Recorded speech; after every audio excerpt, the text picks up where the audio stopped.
Welcome to Sophia's Emporium Veterans Day. Welcome, Facebook Live. It's me, Suze. Just saying, it's Veterans Day. I know we had the celebration on the calendar yesterday because it's way more convenient.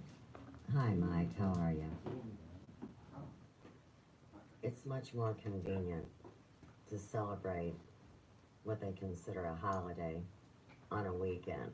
You know, theoretically, you're off work, you get to be with your kids, your family, your loved ones, you get to buy something, maybe go to a parade or watch some event to bond you back with those great men that served in all of these wars. One of them was my grandpa over here to the left, and that was Addison B. Mitchell. I never met this man, but I'm going to keep him in my heart like I do every day as we do this show. I'm going to show you a lot of pictures today, a lot of original war docs, and you know, it's amazing how I came to have these pieces of paper, I mean, that really give the real story. Now, my grandpa was the managing editor of the Custer Combat Tier, and he did a lot of letter writing to his wife, my grandmother as well. My Gram, I like to call her name was Hazel. So Hazel worked for the original Jones guy. You know, these days I think they're back to calling it Edward Jones, but at one time it was Edward D. Jones. It's gone through a lot of name casting as they do their dance. But when my grandmother began working for Edward Jones, I mean, they rented space in the Mercantile Bank building downtown. So my life was filled with going to Mercantile Bank and feeling like, where the hell was I? Because I wasn't one of the regular people. Oh, no, no, no. I got to go past the guard, down the stairs, and into a secure area where there were, I'm going to say, 3 rooms. 2 of them were vaults, and I was in one of the vaults with Hazel, and she worked there filing stocks, bonds, clipping coupons, playing on adding machines. Well, that's what I did. I was playing on an adding machine. But across from these locked bars of the bank, you would see the vault where all the money was. Now, it wasn't like in a cartoon, mind you know, where you see this shit piled up.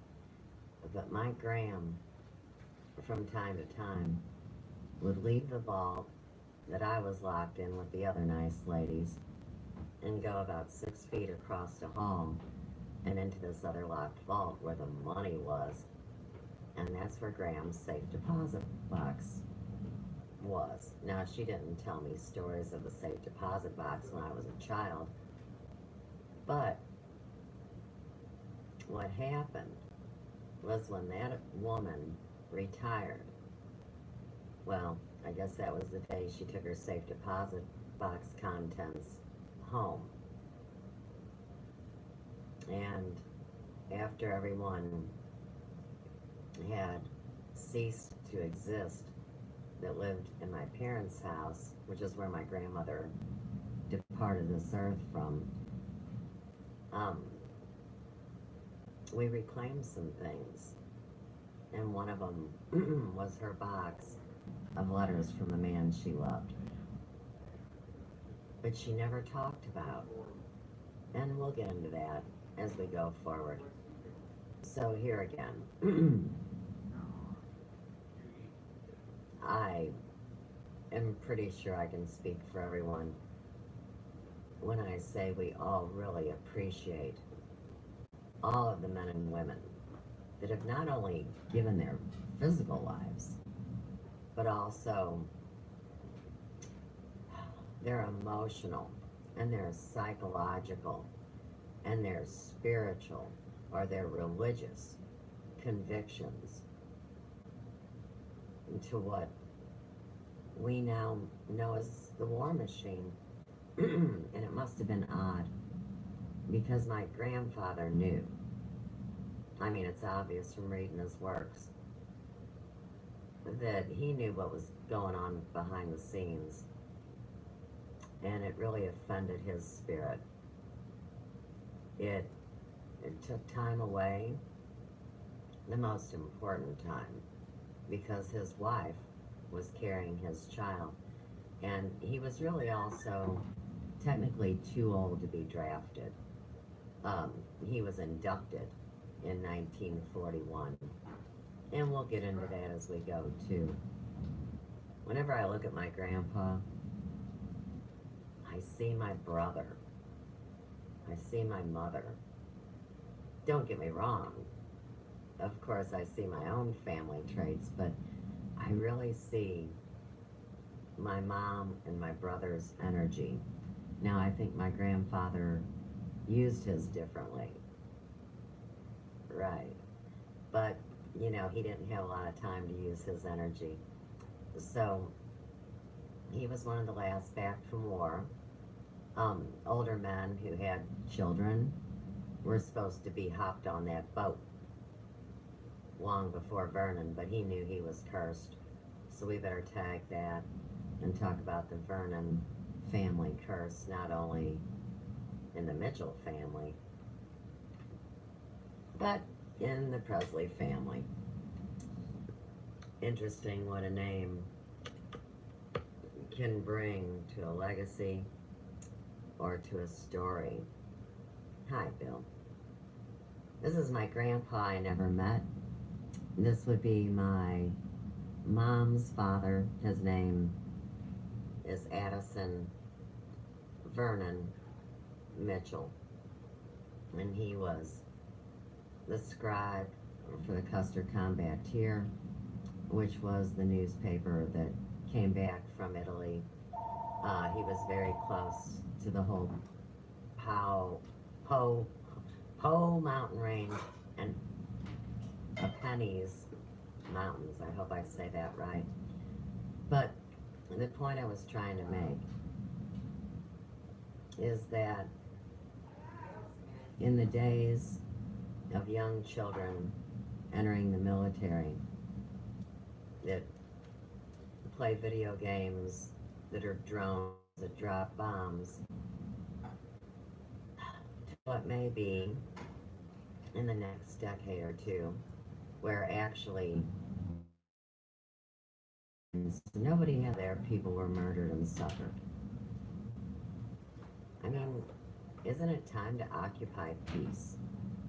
I always like to say that at least once in a while.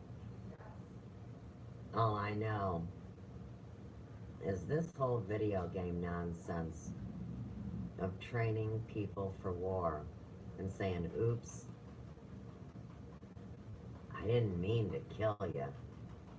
A lot of good that does the family. So anyhow, I'm going to go ahead and open up with this version of Ewa's zombie song. Just amazes me. That's Sean Connery in his interview with Barbara Walters.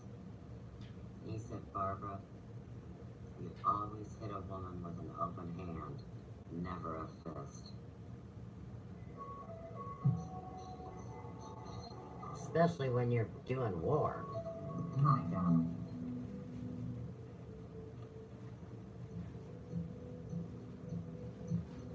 Now this isn't Red Dead Redemption. This is just a basic killing game, I guess. I had never seen it either. The old 1-2 punch. It's the old story. I didn't mean to kill you. It wasn't real anyhow, it was just a game.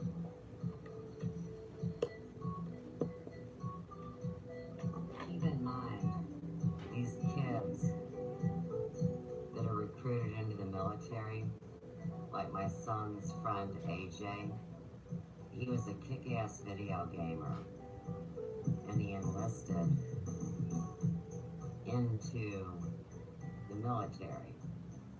And of course, he gets to be one of those kids that writes programs, maybe even flies those drones, you know, with the no accountability, because when you're playing a video game, but it's really war, you don't necessarily know which one made the kill. It's just a kill. And, you know, like in this game, man, they're blowing away women, they're blowing away little ones, they're blowing away their brothers. And how the hell do you know who's on what team?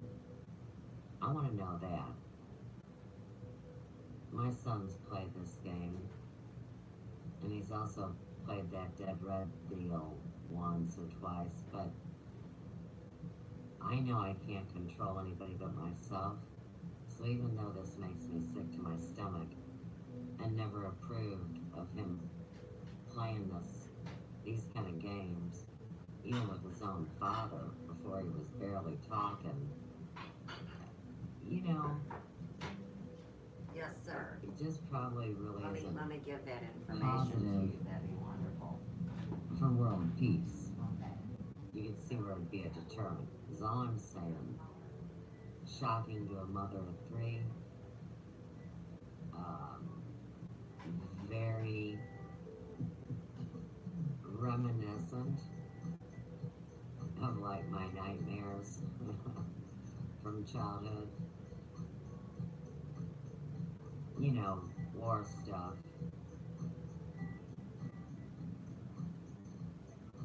Having to play shoots and ladders, kind of hiding from the bad guys.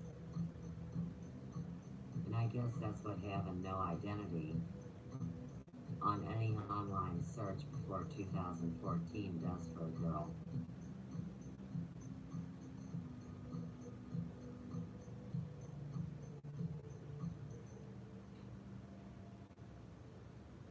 Equipo Azul. Alright. So, we're going to get on with some letter reading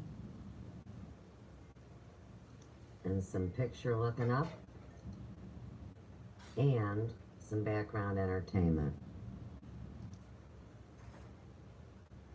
Now, this is, believe it or not, an opera called Mosaic. And I have the album and the entire,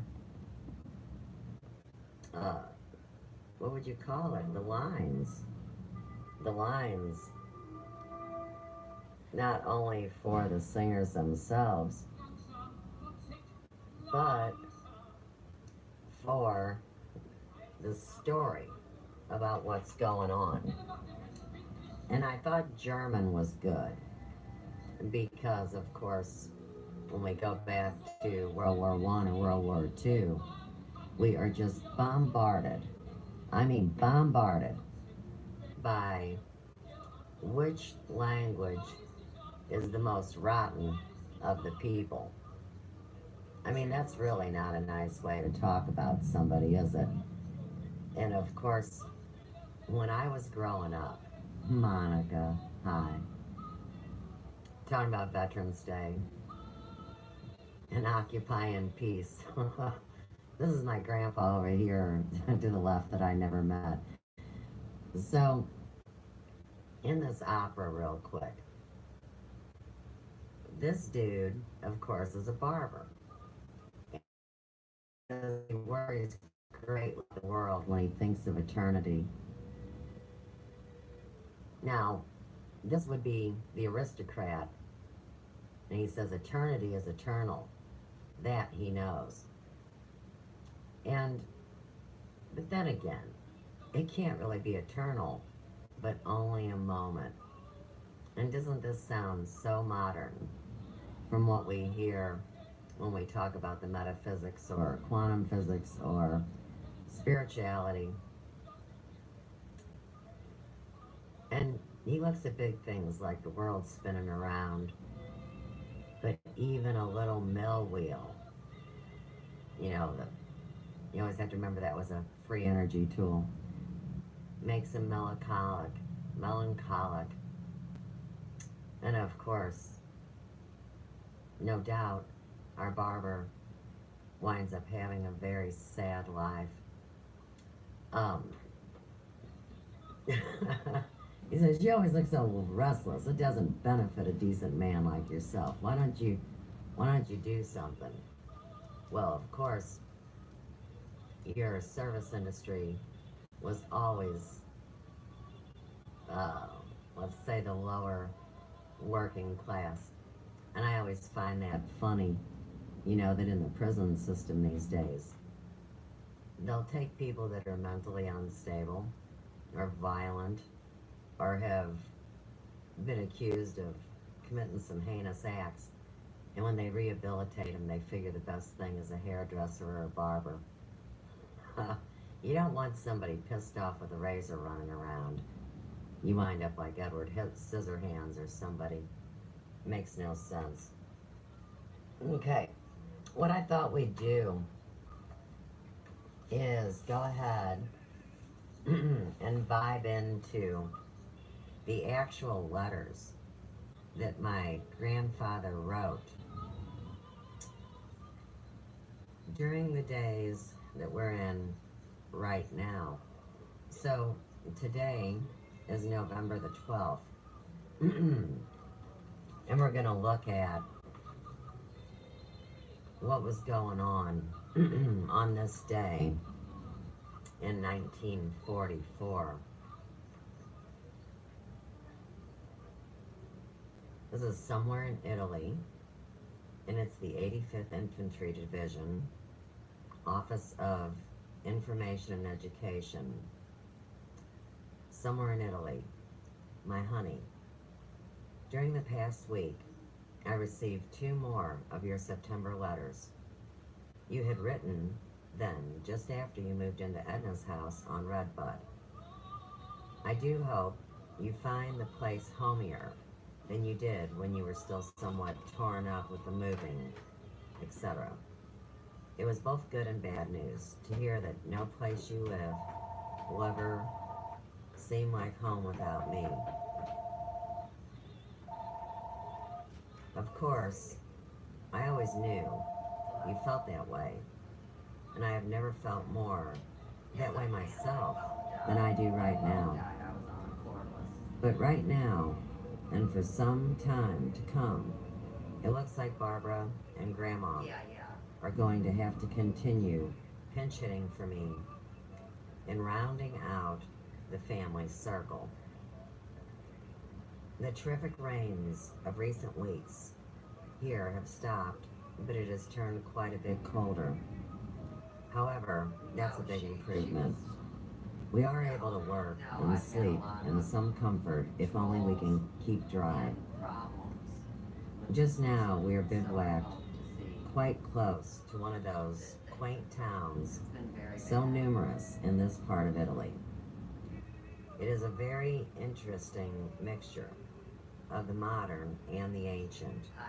It contains a few buildings as modern as one would expect to find in the progressive small town in the States.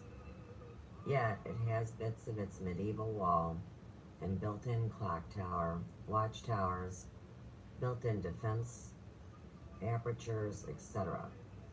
It also has its ancient dwellings, centuries older than its oldest inhabitants. Its main street is as narrow as an ordinary alley back home, but nothing like that straight.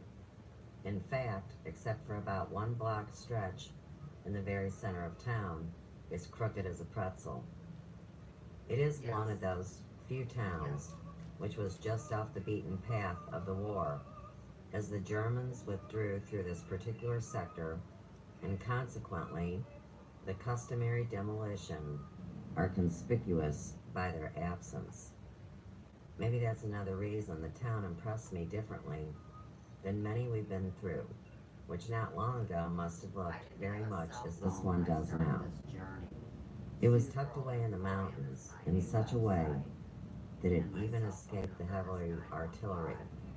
Only its rail connections were destroyed. 5636. Not many soldiers had preceded us through the town, so we came through.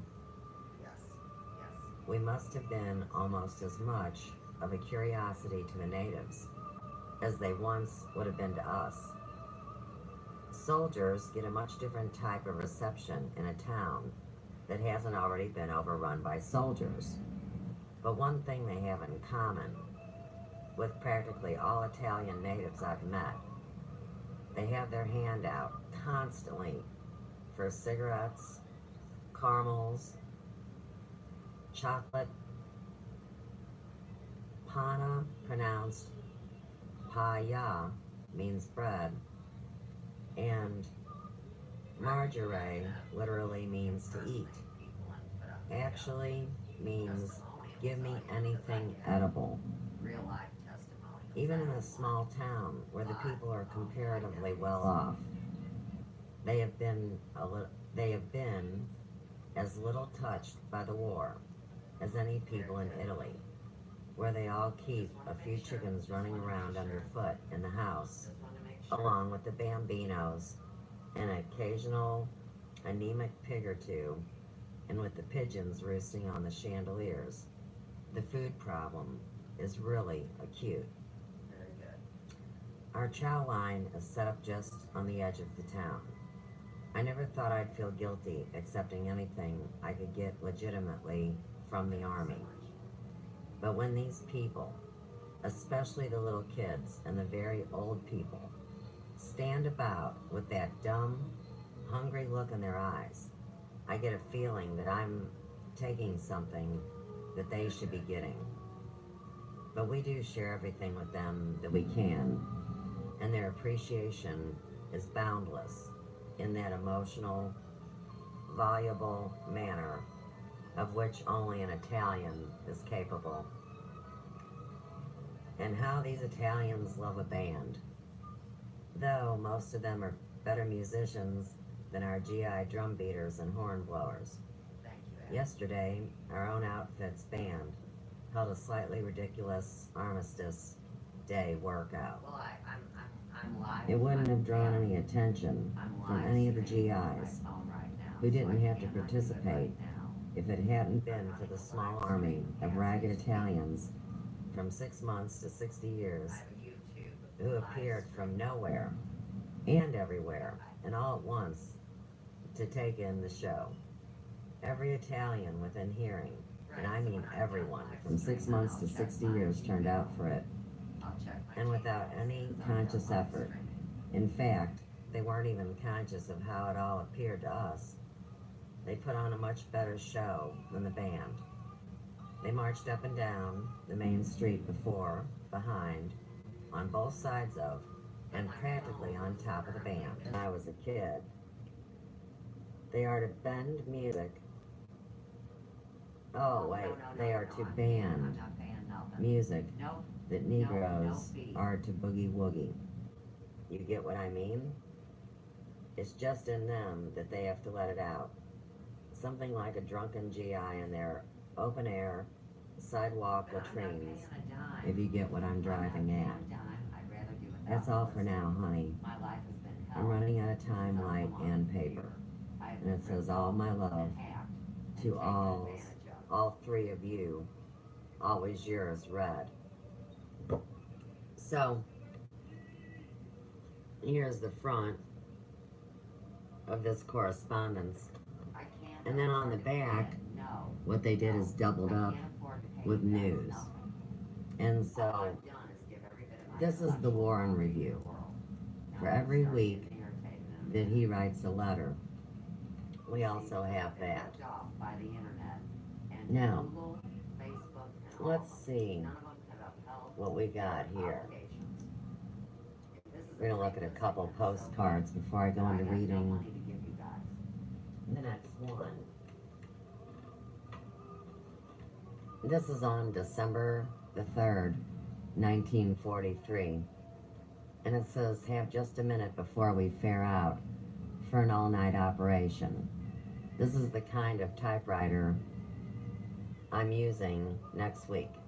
That's all for now, except all my love to you and little Mitch. And the postcard, of course, says, "At ease, man. Relax."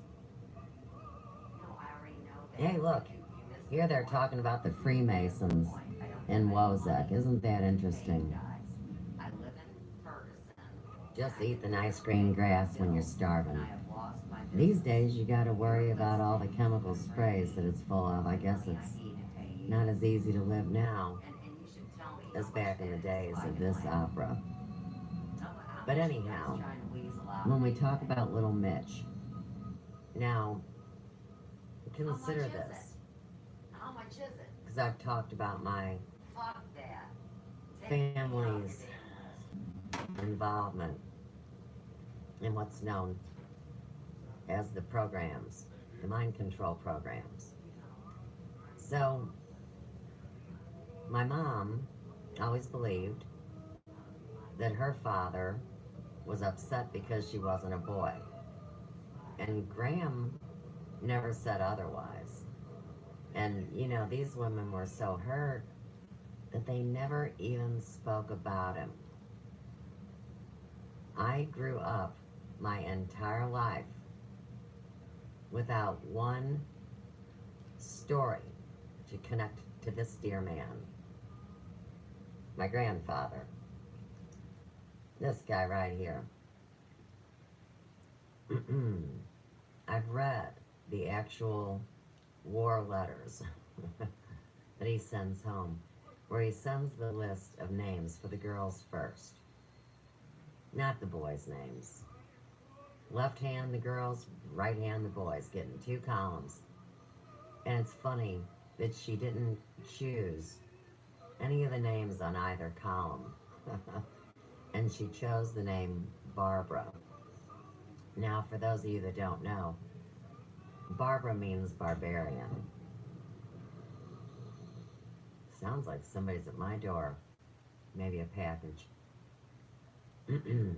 So, my grandfather, his only wish was that his child was healthy emotionally and physically. And of course, my poor mom didn't have that either. So, he didn't get his most important wish in his life on every level. Not just that ego of what his seed brought. I mean, he lost the love of his life. His wife. And then, to top it off, all he ever wanted was these journals published. And you know, I saw online the other day somebody was selling a war letter, trying to get all sorts of, well, they were getting ready to get paid $1,200. And you know, especially when you're broke, you think, boy, that's like hitting it big on the Antique Roadshow or whatever. But he wanted his story told, like so many of these men. And so I still wait for the day when someone has the good sense to publish his dossier and his journals. If I had more help on the computer, I surely could have done it myself in these last 4 years. We don't even want to worry about that, though. Okay, so my grandpa, believe it or not, did my grandma's hair. And we'll see that picture later. I'm not going to do magic tricks to go find it now. But at 4242 Waterman Avenue, which was where his home was when he came home from the war, there he is on the porch doing her hair, and they have a happy moment together. Okay, real quick, since we're on war, here comes the big chief dude. And of course, Wozak is trying to earn a modest living shaving men, because women aren't getting their hair done in this day. But here comes somebody that may bring something to her life financially. And of course, she says, boy, those soldiers, They sure are some handsome fellows. And this goes back to the point of everybody loves a man in uniform, right? Huh. She says it's no business of yours, my eyes lit up. Take your eyes to the Jews and have them polished. If they shine up, you can sell them as 2 buttons. Why, you, Miss Innocent, I'm an upstanding woman. This is the woman on the street talking. But your glance, as everyone knows, can pierce 7 pairs of trousers. I think that means that she's a feisty woman. And of course, we've got redheads dancing all over the screen. She says, come, my child, some people, you're just the poor son of a whore. Now, surely her and the barber are married. But she just really has no value as a woman. And this is how my mother and grandmother both felt. And of course, like most mothers, they find their most joy in their children's faces. Right? My grandpa only got to see his daughter's face from about 3 years old to 7. This is what he was left with.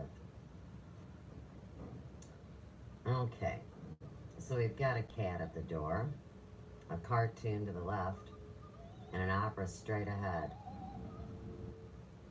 Now this is a Private Breger cartoon, and it says, sorry, sir.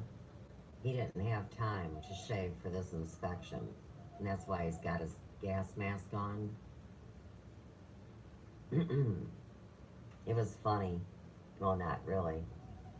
But, you know, they bring gas masks to these people that are breathing in toxic fumes at the Westlake landfill, like 3 hours too late. Good thing it wasn't one of those really professional grade infusions into the air, right? This guy's getting a snoot full of army life. You see the one guy hits the other guy upside his nose with a gun.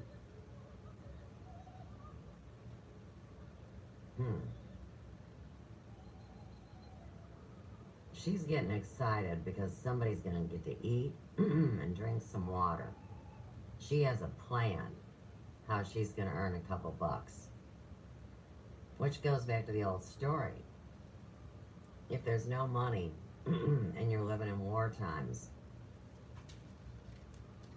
well, can't anybody turn into a bad guy or a loose woman or a person who loses their ethical or their moral stance? Dehumanizing, to say the least. This kid's starving. All right. Over here on the postcard, we've got, at ease, man. Relax. Well, I mean, these guys were traumatized. Besides handling heavy artillery, the things that I read in my grandfather's letters, I mean, they were exhausted. They were always scrubbing toilets, marching, and, you know, whatever they wanted, except for the little time they slept. And I think that that was just another way to teach structure. So many people have none, but here again, when it's used in a militarized fashion to get people to cower and be afraid, that's the difference in manipulation versus motivation.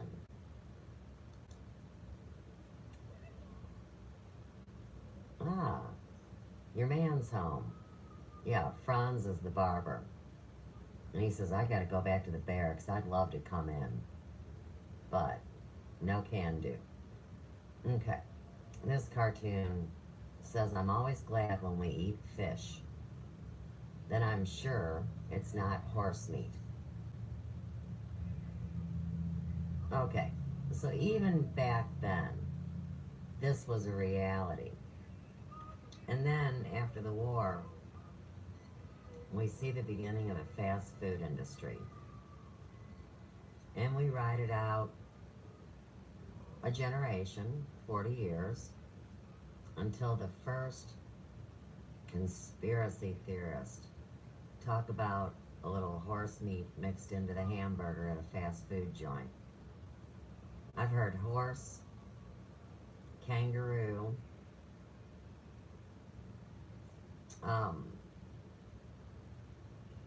ostrich, and then human, but we don't like to talk about that here. I mean, we've had to say it too many times. Now, my grandfather saw many of the camps, and one I keep hearing a lot of intel on is Meade. But this is Camp Grant, and it's in Illinois. This is on October 14th, 1943 at 3 p.m. Just got shipping orders, only time to charge and pack barracks bags. Have no idea where, to, or when will arrive. Cannot phone, wire, or otherwise contact you until I arrive at destination. So long for now. More as soon as possible. My grandmother and grandfather started out in Chicago and migrated to St. Louis shortly before the war. Now we're at Camp Fanning, Texas, and it says Tyler, where Camp Fannin is located, is in the center of the Rose Garden of the world, a district said to produce more than a third of all the rose bushes grown in the United States. In season, the town seems to be a mass of roses, every kind and color fill the air with their fragrant perfume. The most beautiful and colorful spectacle in the vicinity is the Texas Rose Festival, which is held each October. To the music of the Tower Symphony Orchestra, the Rose Queen appears and flower dances are performed.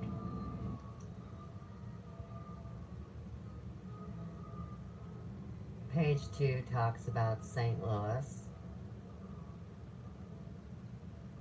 And of course, this reminds me of the saying we still use to this day. Hurry up and wait. We read, but they can always nonchalantly explain away any unreasonable, inconvenient, or plain bonehead orders with, "You're in the army now, soldier." And so it goes. Rush, wait, rush, wait. Frame from morning at 5:30 a.m. to lights out at 9 p.m. A lot of people have a hard time reading other people's handwriting, and there are words that slip me up, no doubt. But my grandfather had beautiful penmanship. We have 2 letterheads from Camp Fanning, Texas.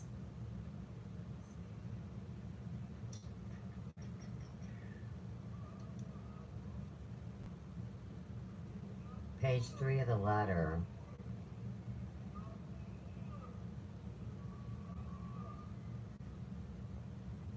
talking about missing their women and children. And of course they want to provide them with courses that will keep them educated. This page is my grandmother and grandfather's plan on how they're going to survive, where they're going to live, where they're going to go.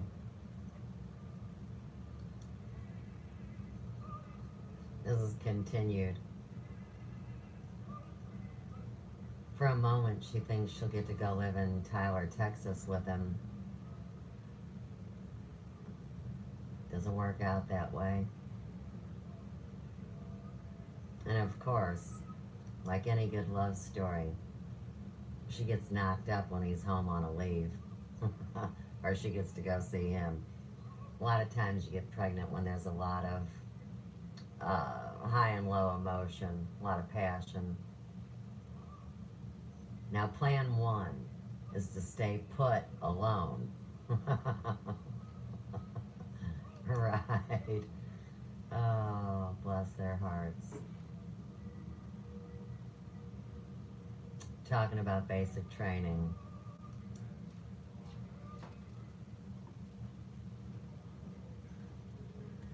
In this part of the plan, he's talking about his brother Burl.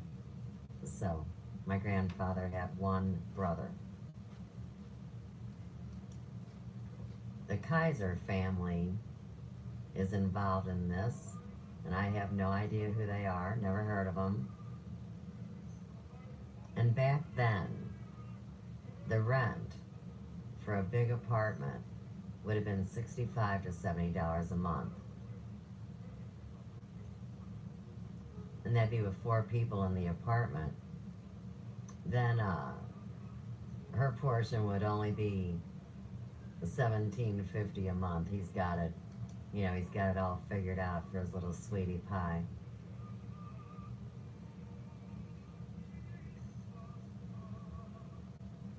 More measurements, dollars and cents.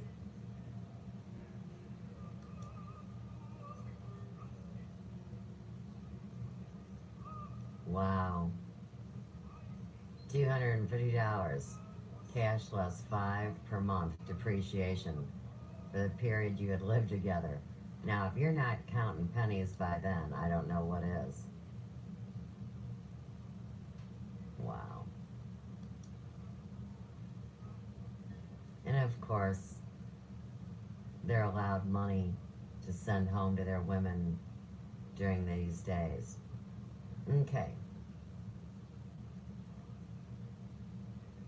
Now in parentheses, he's talking about money still, of course. And he says, personally, I think the Tyler idea might be, good for a weekend visit, say for Thanksgiving. And he puts in parentheses, after God and FDR decide when it's going to be. Or Xmas, assuming that I can get a weekend pass for Xmas or New Year's or both. Yeah, my grandmother, nor my mother, used the word Christmas. So I'll tag that back to my grandfather. This is a picture of Burl, his brother. And there's Burl in his military getup. Oh, now he's had a vision. Wozak has. A terrible voice has spoken to him. World's going up in flames. And he says the toadstools. Have you ever seen the rings the toadstools form on the ground? I wonder if Wozak ate some of them mushrooms that, made him go on a trip, right? This is a great picture. It's upside down, which is comical. But these guys are climbing up a rope. Looks like they're climbing down the rope. This guy says, Wozak, you'll end up in an asylum. You have a wonderful obsession. They called it paranoid back then, too. A delicious aberratio mentalis partialis, second species. That means he's partially retarded. Nicely developed, Wozak. You'll get a raise.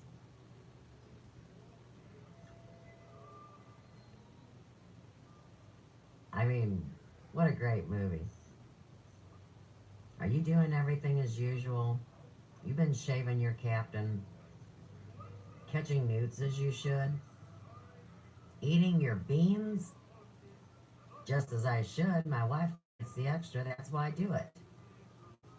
Right, Wozek brings everything home to the gal with the piercing eyes that gets laid. And they say, you're an interesting case. You'll get a pay rise of 1 penny. But what do you have to do? Oh, now he's singing about Marie. Marie's his gal. It's all tragic. Love and war. I just saw the little fuzzy fuzz in my computer. I know somebody's here messing with me. Alright. He says you can eat but don't pee.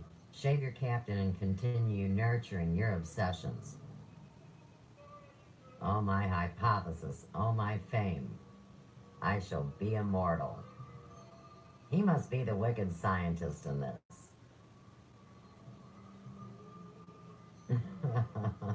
I want to read this this caption that was on this postcard.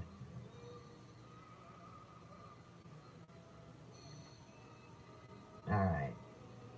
This is the plane Frank took to Kansas City. 4-motor plan took 8 hours actual flying time from Lambert Field, St. Louis to Los Angeles, California. About 2,000 miles. He dreaded it at first. Once they got up there, he didn't notice being in the air. You can see him entering the plane. And it says love, but it was on the side. My grandpa signed his stuff. Now, I'm gonna move my camera so we can get a better shot on these photos. I guess my shaky hand syndrome is now turned into some kind of moving arm CW.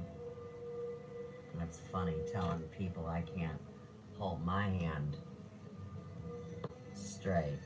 You get whopped upside your head, dude.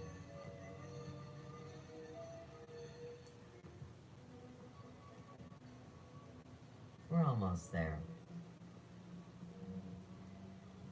Uh-oh. Here's Red over there saying, march up and down a little bit. Oh, look. And here comes Captain Sparkles. A chest like a bull and a beard like a lion.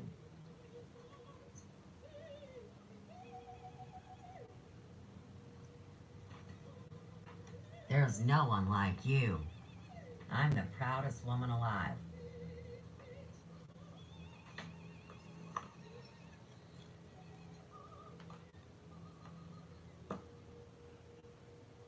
Now they're doing the mating ritual. He says, just wait till Sunday when I'll put on my feathers. And my white gloves, by God. That's how he'll come courting. The prince always says, look, that's a fine figure of a man. I think he's an egomaniac.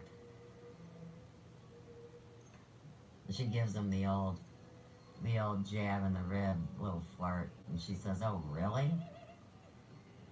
Oh, really, big boy? What you packing? And you're quite a woman, too, my lord, he says.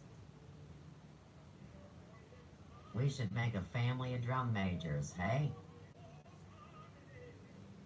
Boy, and you know how war gets things all fueled up. She has told him, you better let me go, boy. And she's smiling because she likes it rough. Ooh, she bites him. He calls her a wild creature. I think that's kind of like getting called wild thing. She says, don't touch me. So I went through this process of translating many of my grandfather's handwritten letters. Talk about an investment in time. But that's okay. A lot easier for me to read my own writing.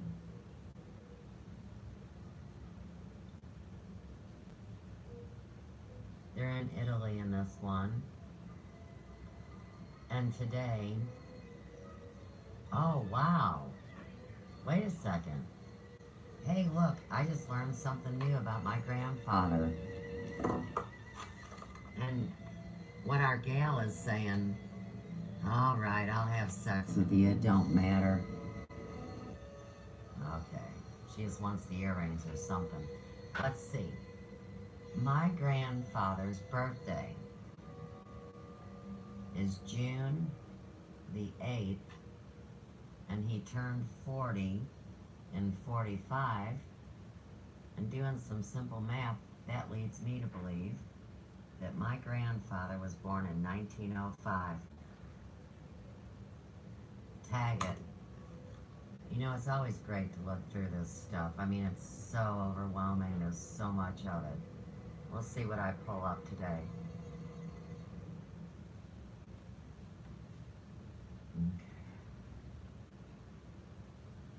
If it's true that a man is as old as he feels, I feel old enough to get out of this such of a stitchin' army.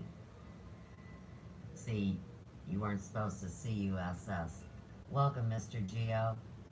We're going over my grandfather's handwritten war accounts. Henrik, welcome.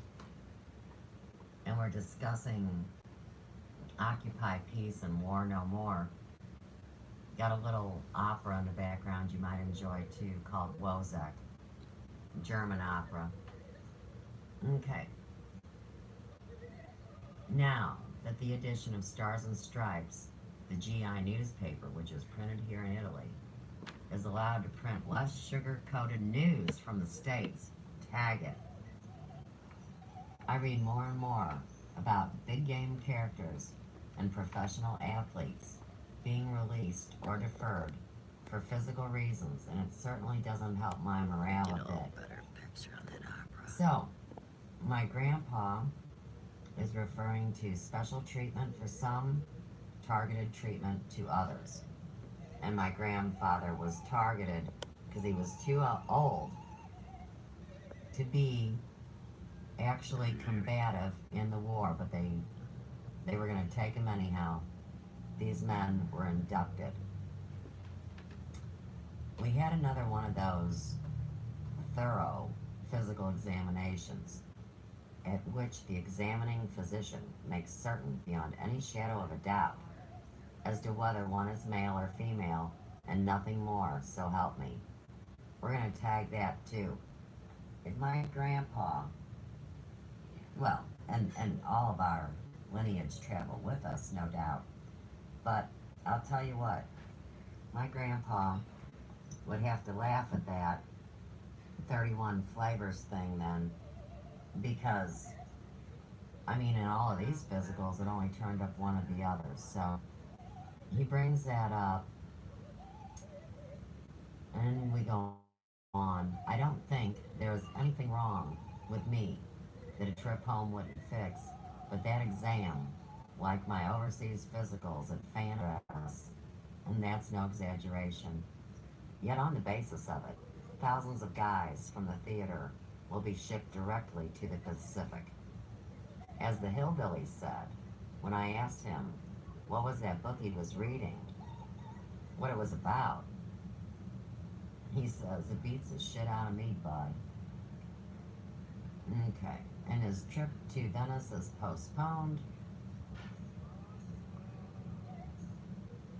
Mentions Lake Garda, just east of where his location is, and they'll be going there for the purpose of exchanging personnel and receiving replacements. After which, one of the two divas will go to the Pacific via the States. Hope it's true. Sleeping 5 deep, locked up in a hold, while officers and whacks dance on deck is no fun, but getting back to the States would be worth it. Welcome, Laura. This letter my grandfather wrote in 1945, so the war is coming close to being done in these people's minds. Now, like many of you are well aware, Nobody won World War II. The Nuremberg trials, those people didn't go to jail or be put out of commission. They were the doctors and scientists that were distributed globally that do the medical experiments. The United States got a bunch of them. Now this letter, he's having to tell my grandma he's sorry he's not going to be home for his daughter's first birthday. He did mail some things he picked up in Venice, along with some other gadgets from a town up near the Austrian border. They are a poor substitute for a father and a husband at a time like this, but so far as we are here, are allowed to feel, the war is just the beginning, or is just beginning, and that's on June 17th, 1945. So my grandfather realizes the very thing we just spoke of. We'll do the next paragraph too. It says, of course, in a sense that contains much truth. We here in Italy know much better than the politicians in Washington that the going in the Pacific will get tougher the closer they come to Japan. What is griping us most here, just now, is not the possibility of going to the Pacific. And fellows I know, here up to 37 years old, are already under orders, or on their way to the Pacific. But the fact that the Army still goes to devilish lengths to keep us confused concerning our fate. Until Germany fell, there was some excuse for such mysterious hocus pocus. Now, there is absolutely none, except the obvious fact that the military and the political geniuses who control our every moment still don't know themselves what they are going to do the next moment. So obviously, to release any of their paper plans in advance might cause embarrassment the next day to brass hats, who are supposed to know their business. I won't dwell on that subject. You know how I feel about it without my continuing. But just so that you may know as much as I do about my present status, I'll give you some facts and rumors. This is the second part of that letter.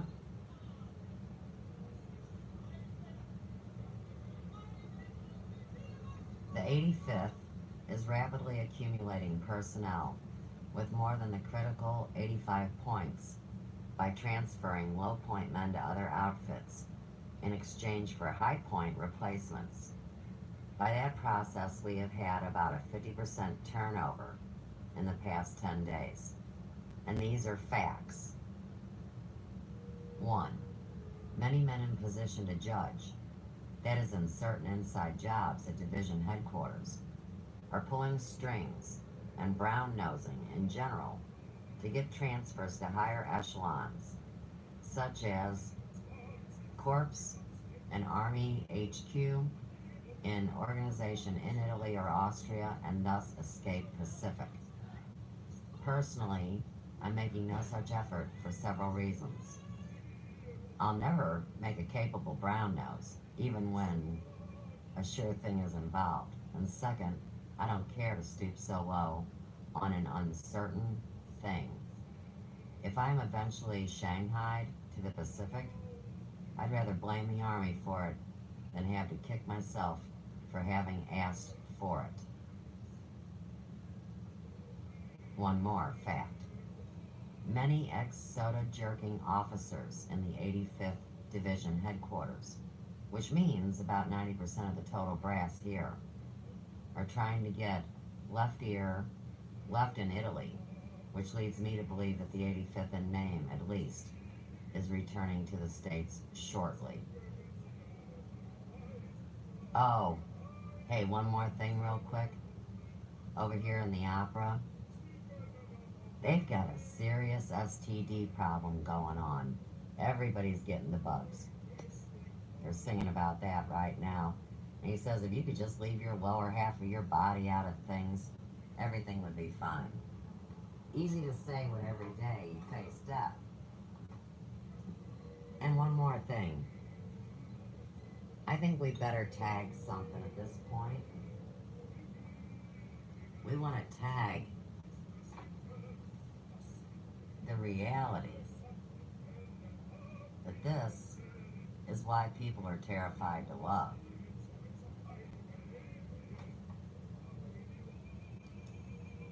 He says we'll carry out some internally profitable experiments.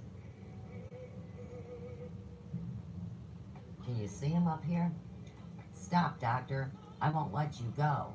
Coffin nail, necrophile, in 4 weeks? We need to tag that to necrophilia. Why some people were so shocked. Well, see, when we are talking about the satanic rituals, they lead you to believe that necrophilia is when you have sex with a dead carcass. But you see, as they're dying, they call it necrophilia.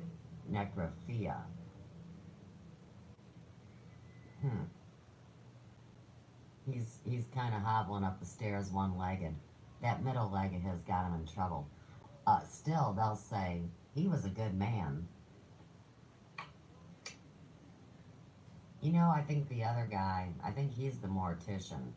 The guy in the black outfit with the tall black hat. I'm going to say he's mortician. Do-do-do-do. And then there goes Wozak walking by. Now here we have rumor and opinion. That the 85th Division, in name only, that is, with few if any of its original personnel, will return to the States early in August to be demobilized for home front political purposes. By that, I mean that the politicos would like to parade the 85th down 5th Avenue as the first Selective Service Division to go into action is being demobilized first for a well-earned rest, etc. They wouldn't have to mention the fact that most of the 85th personnel had previously been shipped elsewhere. Good ballyhoo stuff. Now here's rumor with some foundation, that no 85th man with less than 85 points will get on that gangplank for home with the division unless he has 85 points or more.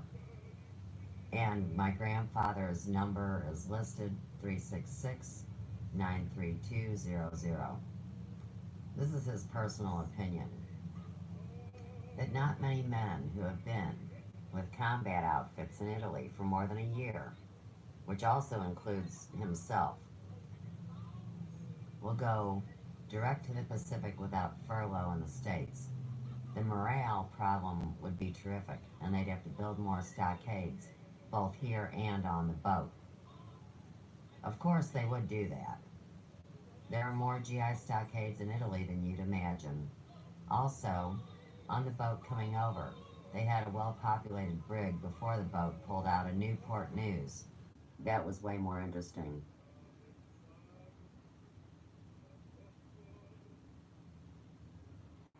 It is built. Ah, interesting. Okay. The area is built on a cluster of islands in a lagoon, which is really backwater from the Adriatic.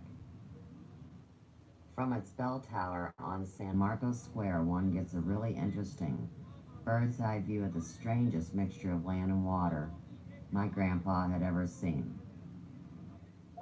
It is probably the largest city in the world with absolutely no vehicular transportation of any kind. Its taxis, in fact, its only means of transportation, other than by foot, are gondolas, rowed by one, or at the most 2 men. Imagine a city as big as Tulsa without a single car, bus, or streetcar.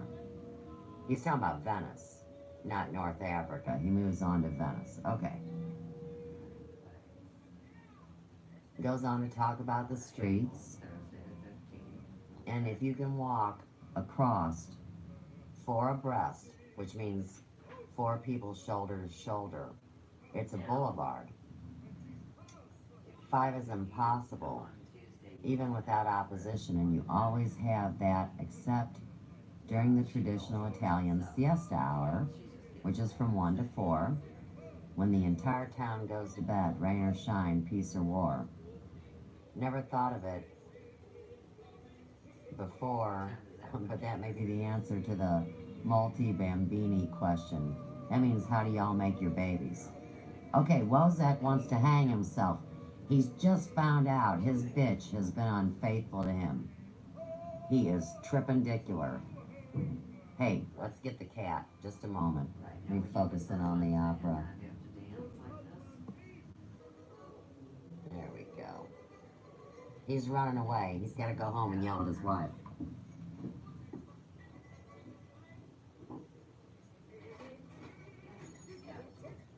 Whoa! It's cold out. Snow in St. Louis, y'all. Okay.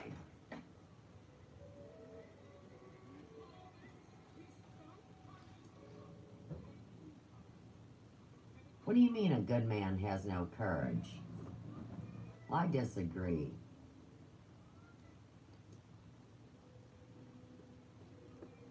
Oh, yeah, here's the truth about our sewers. I mean, I've heard about this in St. Louis and all around the world. Now they're going to process raw sewage for us to drink. But let's read about back then. It's not a shaky hand, Chanter. It's a phone on a cord. All of the city's sewage flows Bounces. into the canals. I Much like of it. including human waste, is delivered direct. Yet after a few hours, you're never conscious of the odor. I forgot to mention that from the Campanile, I could count about 20 British and American warships on the horizon. That must have been part of our diplomatic persuasion, to which Tito agreed at Trieste. Venice is only a very short distance across the water from Trieste and Yugoslavia. But that's enough of Venice, too, for one letter. I'll try to send you some pictures. They tell a story much better than I.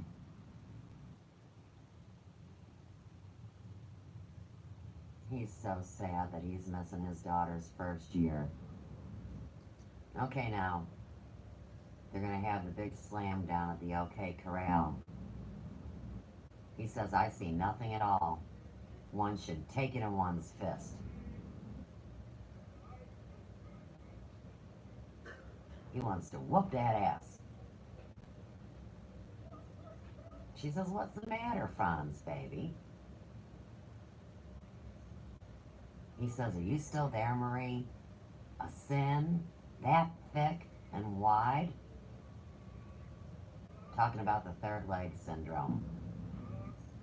Gives off a stench that would smoke the angels from the heavens. That means he can smell the rot in her box.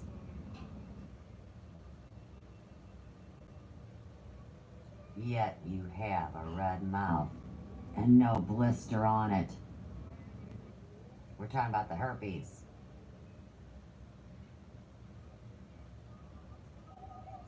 She says, you're raving, Franz.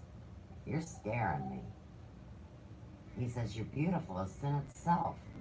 Can mortal sin be so beautiful, Marie?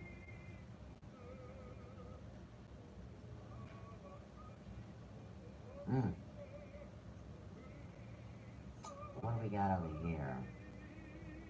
Oh, more about the bathrooms. Hang on. He says, there. Did he stand like this? She says, I can't stop anybody from coming down this alley, dude.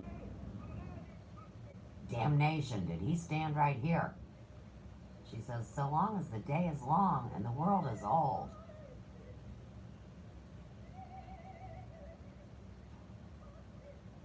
Many people can stand on one spot, one after the other. He says, I saw him. You can see a lot.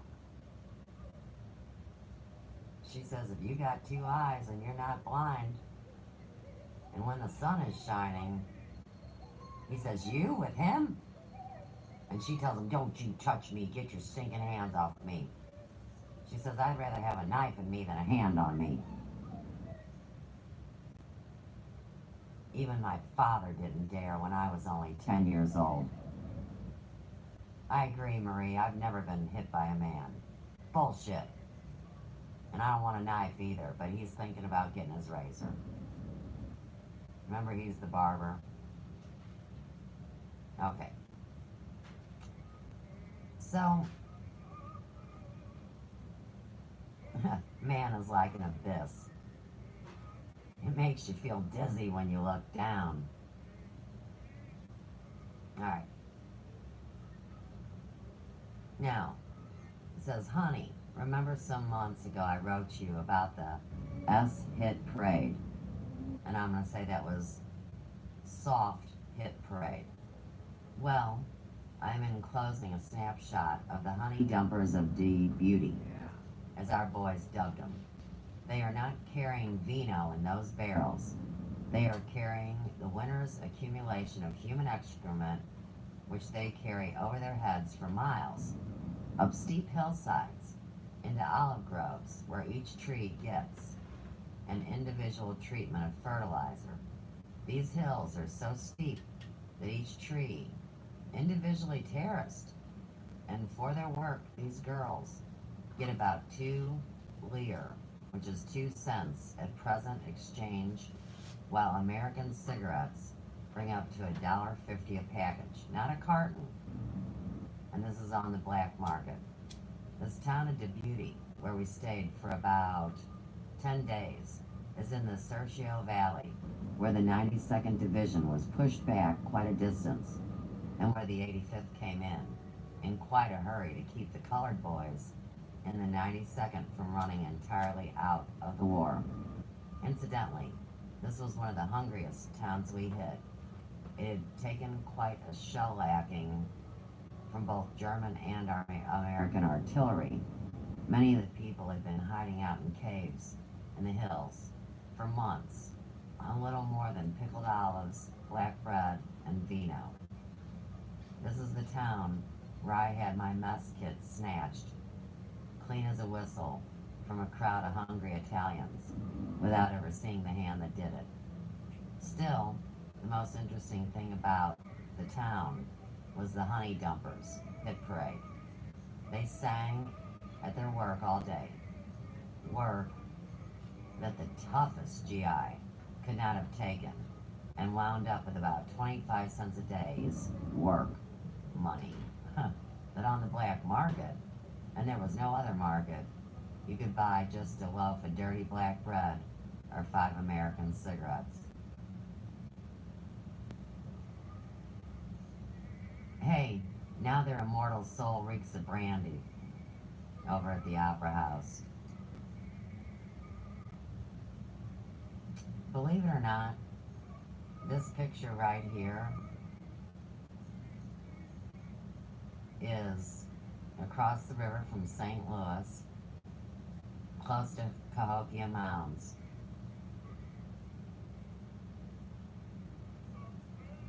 He says, man, we may as well get wasted, even our money's rotten.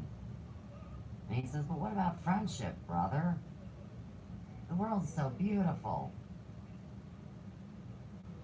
He wishes his noses were 2 bottles that we could empty into each other's throats. That's pretty gross. And he says, my soul's rosy pink, and brandy is my life. Alright.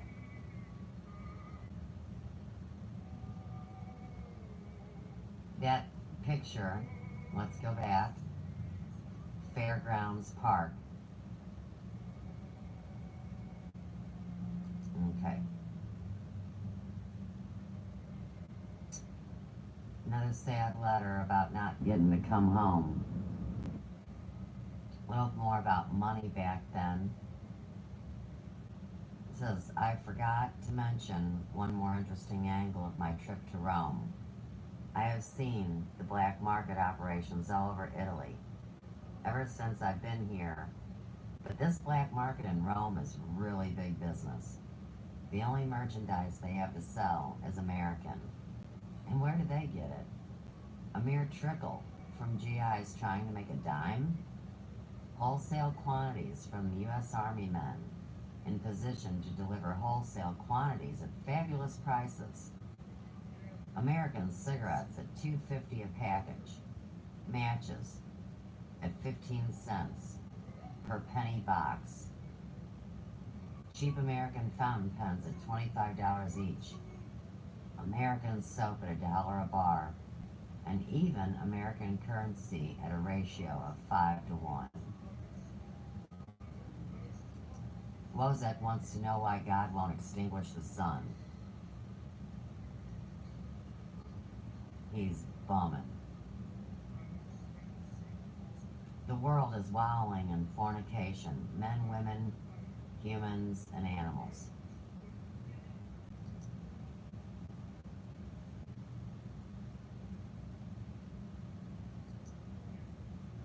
Woman. The woman is hot. Now this is A.B. Mitchell right here. I'm not sure who these other people are. This could be his father.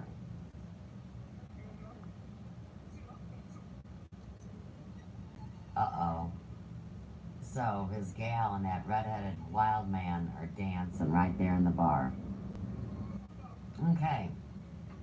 What these are was the actual correspondence, the way that they sent them. I would say it's a 4x5, more than a piece of paper, thick, almost like film. And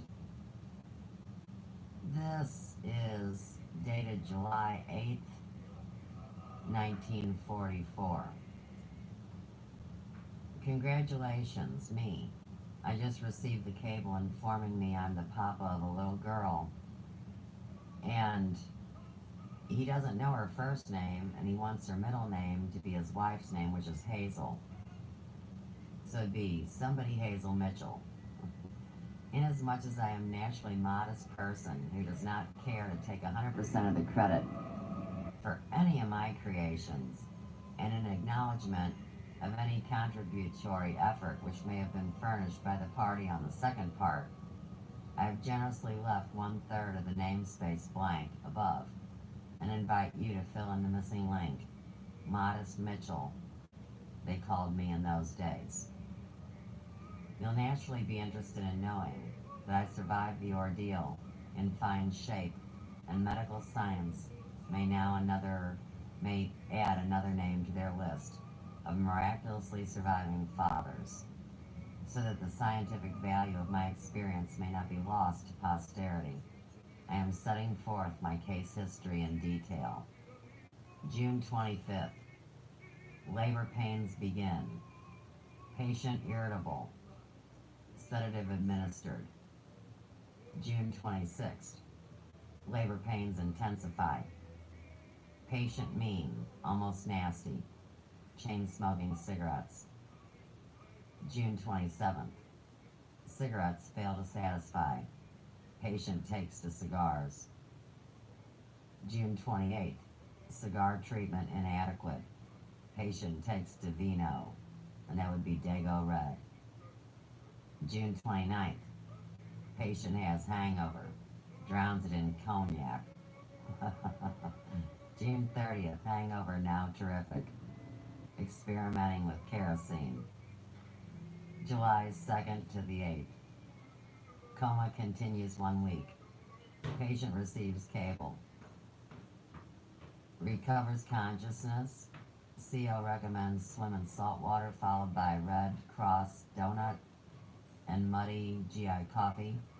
Recovery complete. Yeah, that's my grandpa's plan. Over here, the question is, if God had not created man, from what could a tailor live? Had he not instilled in mankind a sense of shame? I think that's why we all celebrate Veterans Day. We're so ashamed of the pain and trauma and suffering and loss and not knowing our families and not able to talk about it. He says, well, then you need to drink more. And that's why you have the strong, silent type male that drowns their sorrows.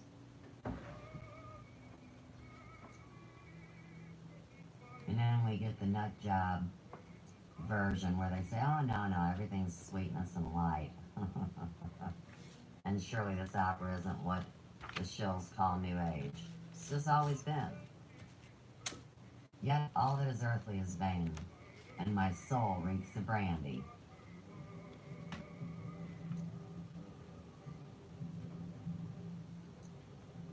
And of course, this is the handwritten version of that one.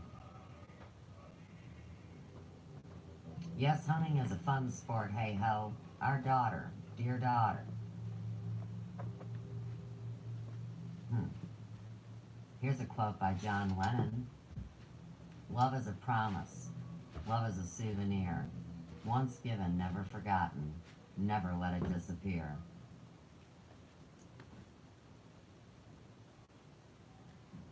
Here we have a bell that a couple people are clanking on. Obviously, it's a statue. Veneria Torre del Orgoglio by T. Mori. That guy needs some hairdressing help right there. You see the bald guy dancing around? This is Albergo Villa Argentina. Fancy, fancy. Very lovely. He says, dude, I can smell you. You smell like blood.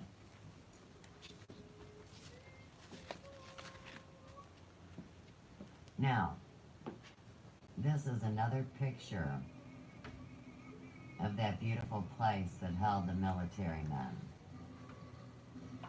Miss Serena, it lists the date of 1753, and Serapis,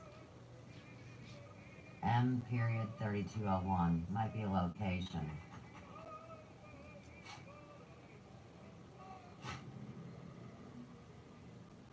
Okay. Now here we have a statistic and a number. He says, I'll still be willing to settle for a sure chance at a Christmas dinner at home.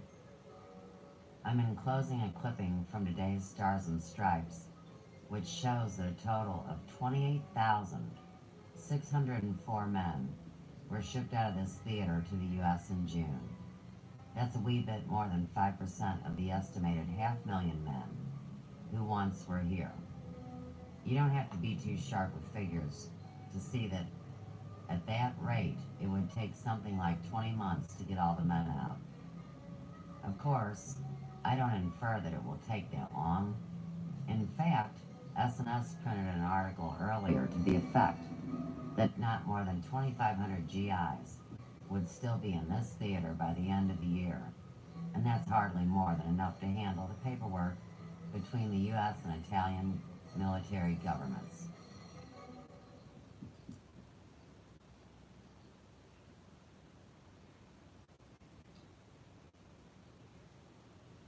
My grandpa just missed a gravy train chance as an accountant with Allied Control Commission, but I'm not really sorry that I missed it.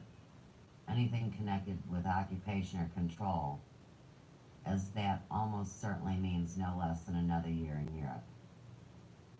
And they call gossip dope. So he says, the latest dope over here is that the 10th mountain will move through the U.S. to the Pacific before the 85th moves. Men who left the 85th over 6 weeks ago with well over 100 points for immediate shipment home, they even expected to go by plane, are now doing dock duty in Naples. And that includes 6 stripers, or men with highest possible rank under commission status. It is still rumored that the 85th will move in August, but I won't bet that they do, and I would bet that I don't move with them.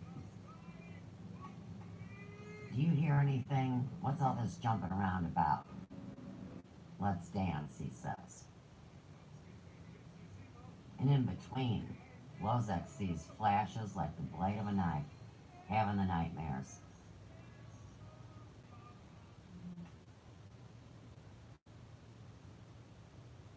They got men that are too old, still trapped there.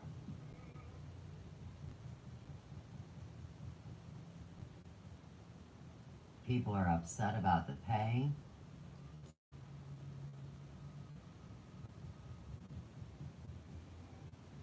Here we're talking about Mussolini.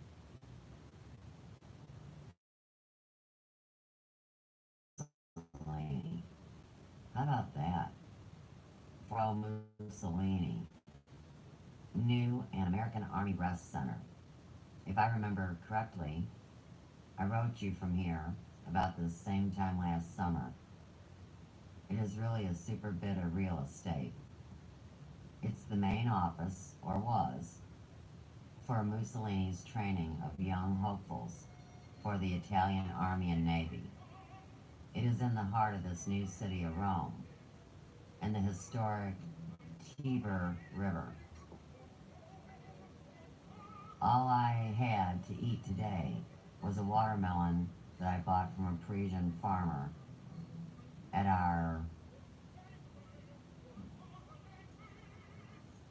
one of our multiple numerous stops. You know. Hey, her eyes are like a glowing coal. In short, I can tell you about women. He says, you got some booze for me? Oh, he says, ask Wozek about your woman. He's embarrassing this man that he betted her. He says, there you are, drink. I wish the world were brandy. A man must drink.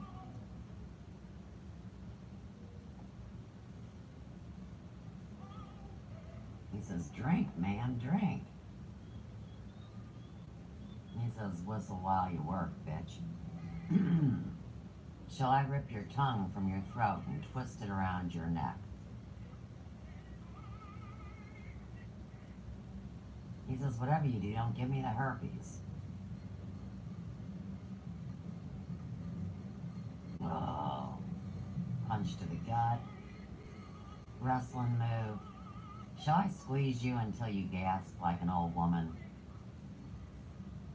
That's what Big Red says.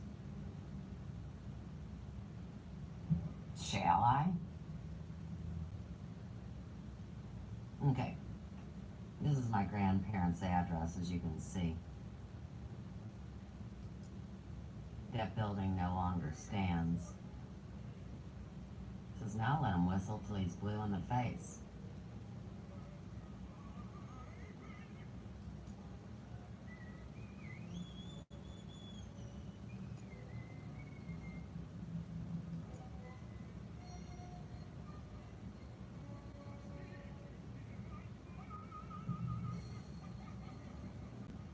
Laughing at a guy when he's down. Alright, we've got some dope here. Second paragraph. I just heard a good hot rumor. It is to the effect that all men still with the division with less than 70 points will go back to the deployed to the Pacific. If I fail on the essential angle, which I'm still clinging to, I may get in on that quota. If I should get back to the States on that quota, or any other for that matter, they'll need a couple of good big MPs to redeploy, or rather to exile me to the Pacific. Then too, I'm counting heavily on my age to keep me in the States once I get there. Of course, that's too uncertain angle, as they ship men out of here every day over that age to the Pacific direct. In all cases, they are men with rare technical skills, which I thankfully do not have.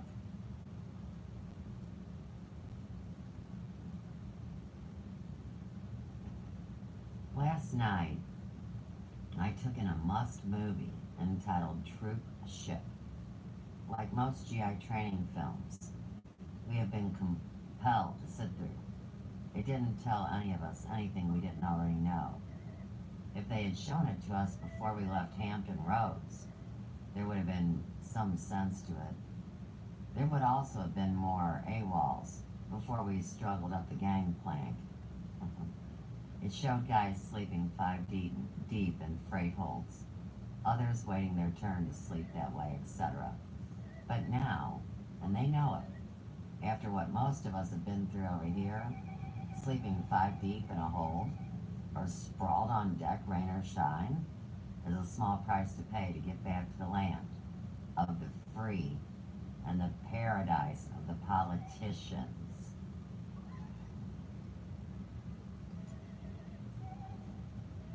Okay, so the kid's ashamed over here. She's saying, come here, would you?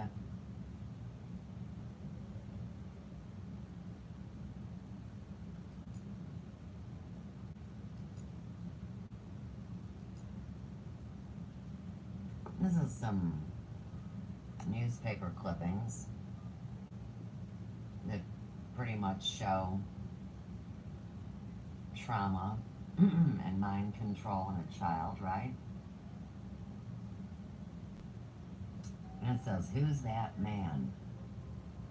Wesley Collins, almost 3, is a shy little boy, and his mother, Anne, tries to introduce him to his father, Lieutenant William Collins, veteran of the European fighting, outside Vaughan General Hospital, Hines, Illinois. Mother finally turns the trick, and Wesley gets a kiss from that strange man. And she's saying over here, and because if nobody in this world cared, Franz didn't come neither yesterday nor today. So, imagine what these women did here again. And she wants to know what it said about Mary Magdalena. Trying to figure it out, aren't you, girl? And she kneeled at his feet and cried and kissed his feet.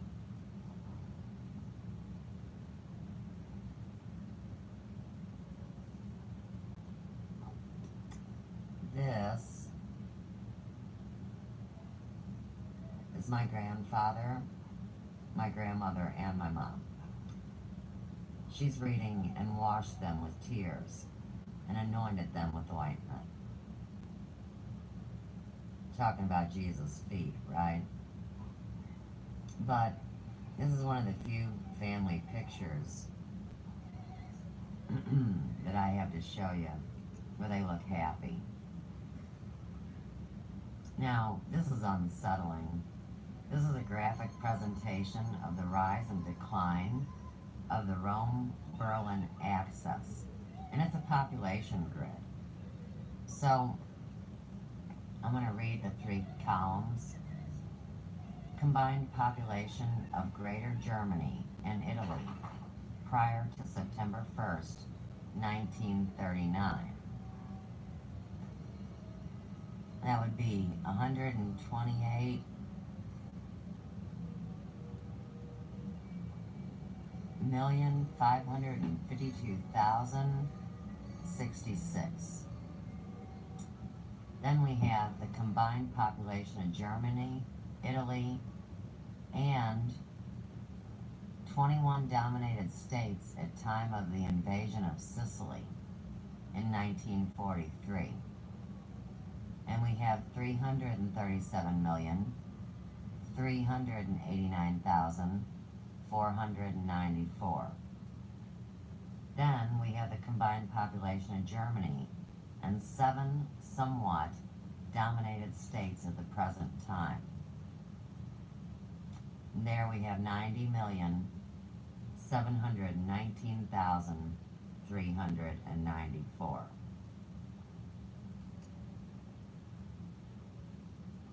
This is the square miles of the area. I think Lozek's taking his woman out to die. Oh, he just says, no, just stay, Marie. Come sit down here. She's says, I gotta go, I got an itch. You've been a long way, Marie. Don't walk until your feet are sore. Alright, so the square miles of the area. Combined area and square miles of Greater Germany and Italy prior to September 1st, 1939 are 366,045. Combined area in square miles of Germany, Italy, and 21 dominated states at time of invasion of Sicily in 1943. 2,057,226. Combined area in square miles of Germany and 7 somewhat dominated states at the present time. 387,527.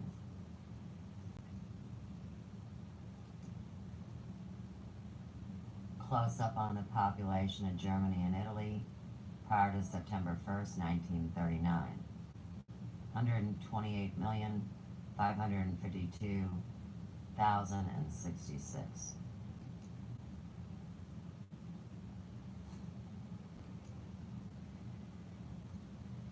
You can see there's all our numbers up close and personal.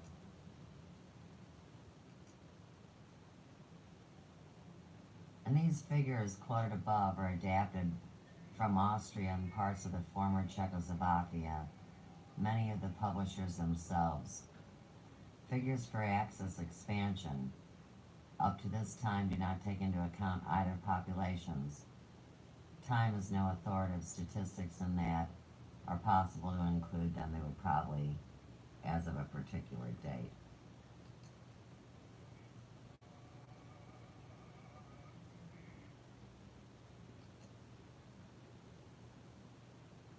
He wants to kiss her. She says the evening dew's fallen. Those who are cold shiver no more. You will not shiver in the morning dew.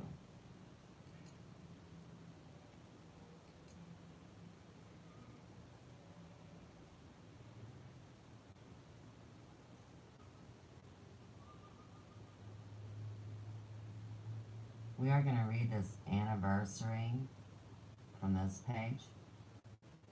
It says, "Hey Carrie, how you doing? Going over actual witness from my grandfather concerning World War II.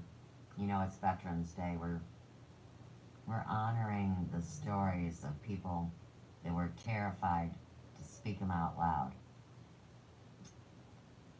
2 years ago yesterday, Montgomery's forces broke loose at E1A1 in northeast Africa, and the present Allied officers on the Rome-Berlin axis was launched from what one BBC commentator calls Britain's Stalingrad.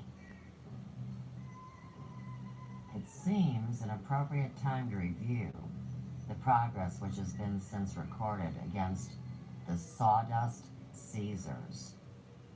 A chart is presented on the opposite side of this sheet, which does not take into account huge territorial recoveries which have since been made in Africa, which has been considered just an outpost to the European theater, nor the vast advances by the Russians on their own soil since Stalingrad.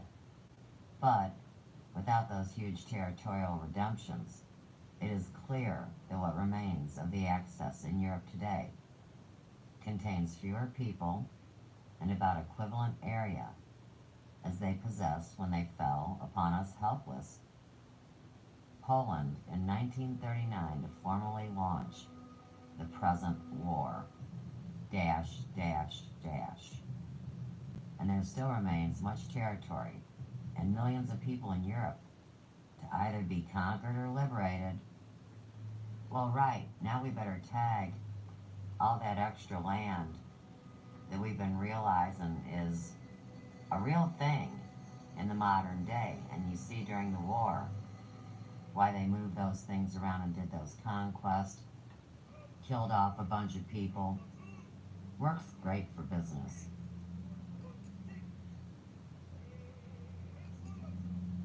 Okay, so we must have went through these. Let's see. Let's go up to the other one. We'll look through some stuff.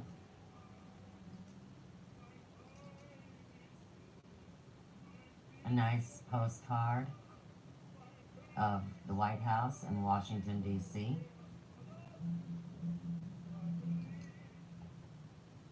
And here's Mount Vernon, home of George Washington in Virginia. My grandpa's signature. Oh, the GI Bill of Rights. Huh. St. Louis Federal Savings and Loan. He says, Margaret, you are so hot, sister. We're on the opera. But wait, you're cold too.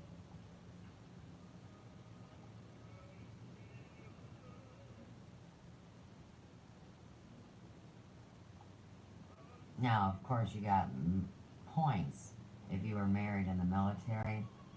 Didn't help my grandpa much. They're being asked about aid to veterans in the GI Bill of Rights.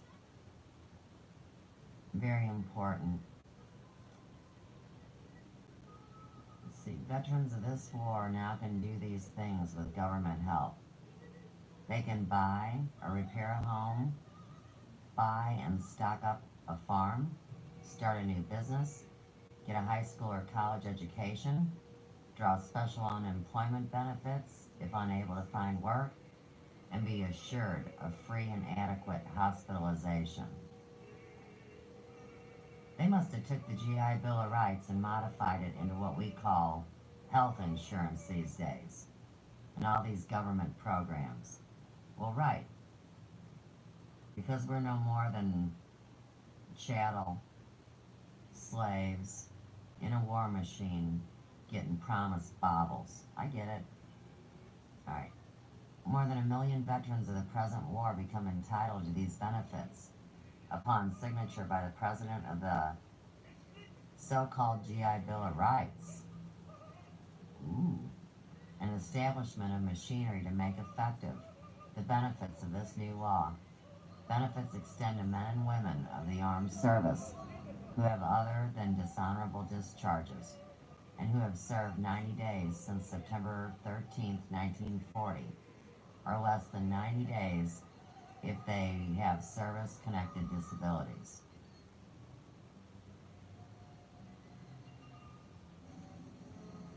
It is important to know exactly what the government now offers, what the terms, the conditions, and the opportunities are in each field.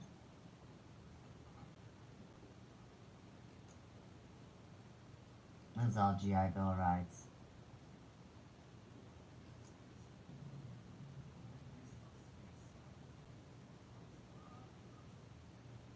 Right. And then questions to the specific alleged promises that were made and ripped away. Got the index. Question of the week. Will German war end in 1944?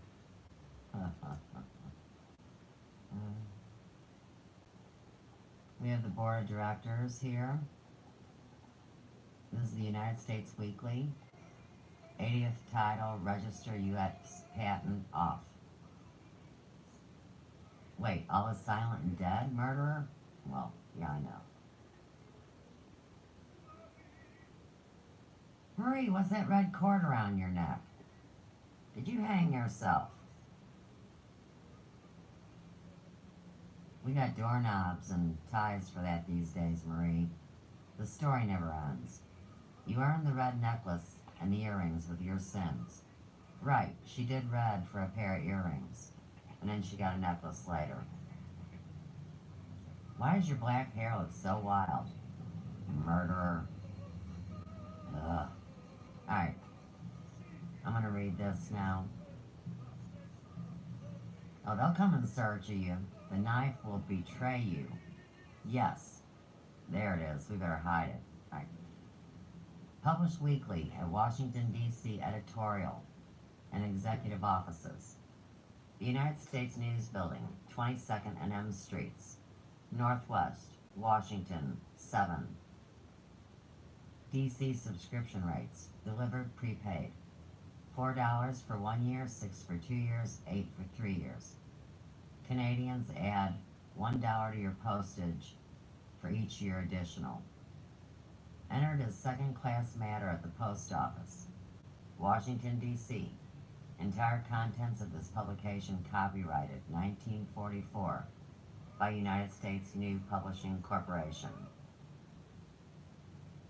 Board of Directors, David Lawrence, Editor, Owen L. Scott, Executive Editor, Eworth Higgins, Managing Editor, Walter Husted, News Editor, Derek Fox, Art Editor, L. Noble Robinson, Business, A.S. McLeod, Economic, Alfred D. Stedman, Military, William P. Helm, Taxes, Carson F. Lyman, Labor, Richard L. Turner, Congress, Nathan Koenig, Agriculture, Fred W. Henshaw, General, and E. J.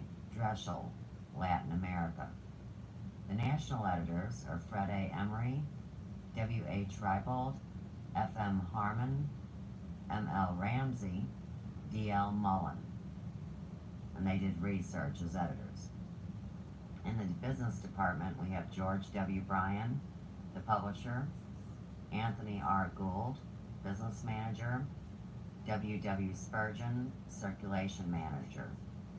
Advertising department, Daniel W. Ashley is the director, and that's at 30 Rockefeller Plaza, New York, 20, New York telephone, circle 63366. We were,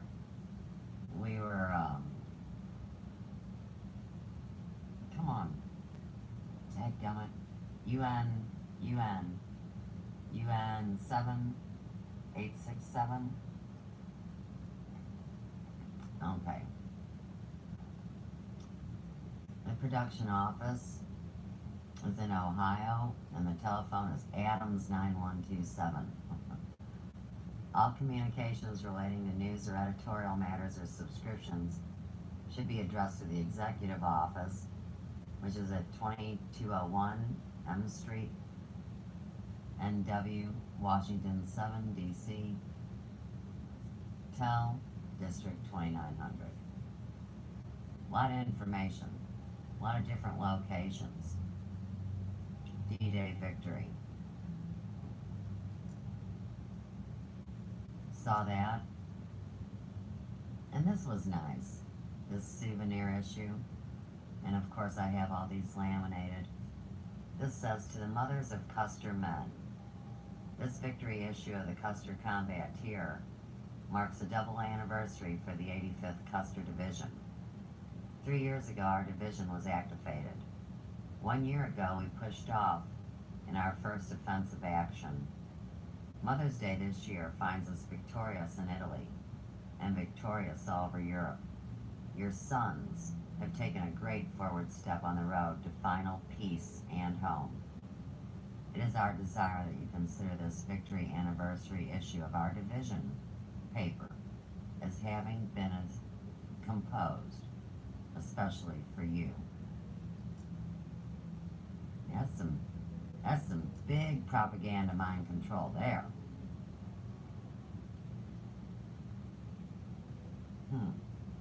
Alright. Civilian production is up, of course. The Office of Civilian Requirements, after a survey, has listed the most needed civilian manufactured products and plans to put them into limited production as manpower and facilities become available. Now, before I bring this up, let's keep in mind, during times of war, women were giving up their jewelry, anything metal or aluminum was being scrapped, And do you know recently, this ridiculous Republican Waste Services that we are forced to have to pay to take away our trash now only wants our aluminum, so you better tag it. I want to know why we're paying Republic to even process our recycling. I mean, here again, do you not participate but you're still charged? And how does that violate standards for what recycling is supposed to be?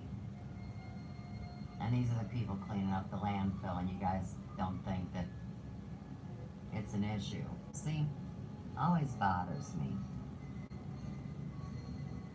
Are we done with Wozek? I kind of think we are. Do. Yep, that would be the end of Wozek. Alright, I'll get some music up in a minute, but for now, let's go over these products. Wash boilers, carpet sweepers, tea kettles, lawn mowers, radio tubes, window screens, electric heating pads, can openers, alarm clocks, extension cords, frying pans, double boilers, and step-on garbage cans. Other developments in civilian goods, electric ranges. A limited number of electric ranges now are available for civilian purchase. They are of the 3-burner apartment house type. Standard 4-burner models are to be available at the end of the year. What they're doing is they are producing and selling maybe some of the very things that were used during the war, by the war. Amazing. The War Production Board says that electric irons will reach retailers in about 3 months. And they're going to increase the production of iron and steel garment hangers. Right, you gotta reuse. Reuse, recycle.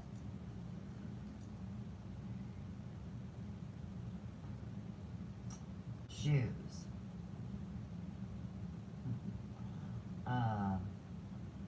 Office of Price Administration announced that limited quantities of odd lot shoes are to be sold ration-free for 19 days in July.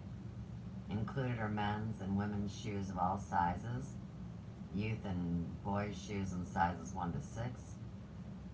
Hey, wait. And they're sold at specified price reductions. And then we have the Office of War Information issues a resume of rationing stamps that are valid. Sugar are stamps 30, 31, and 32. You'll get 5 pounds for each one of these stamps you have. 5 pounds of sugar. Sugar stamp 40 is good for 5 pounds of canning sugar. Meats and fats. Red stamps A-8 through W-8 are valid indefinitely. Processed fruits and vegetables are the blue stamps A8 through B8, and they're good indefinitely. Gasoline in the 17 states of the Eastern Shortage area. A10 coupons are valid through August 8th. Elsewhere, A11 coupons are good through June 21st. Now, of course, my cat is squawking at me from outdoors that it's time to let her in.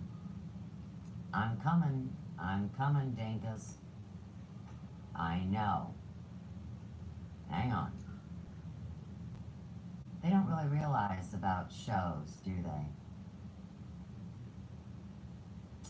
What shall I play you? This. Be right back. Anybody seen this one yet? Nobody ever sees my stuff. It's funny.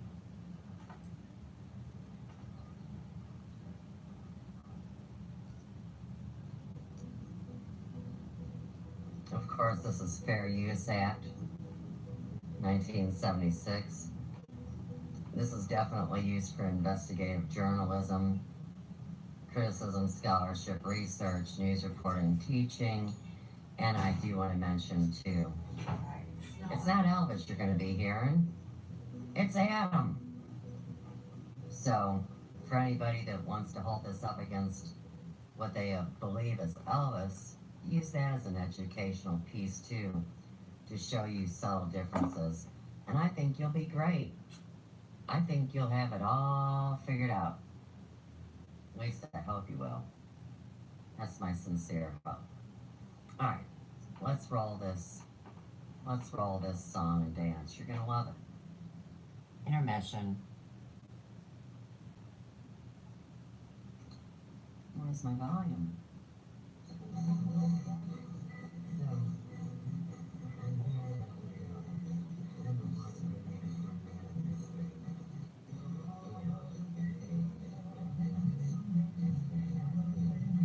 That's Tom Regular.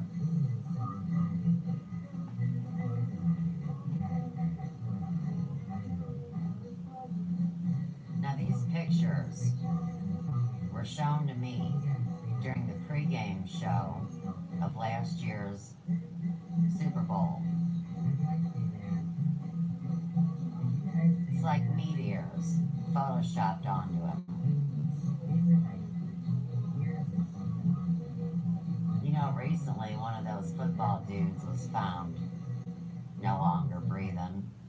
So much hidden in a football game. Very few people know that the biggest child trafficking event of the damn year is the Super Bowl.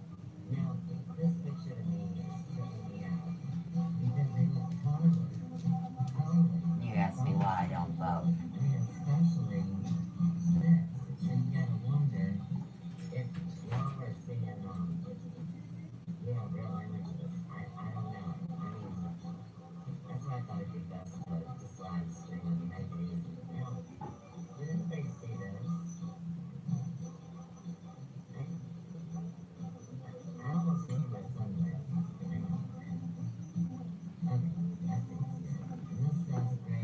And that's either a sheep or a goat head.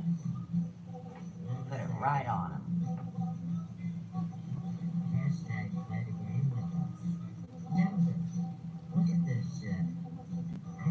Says greatest of all times.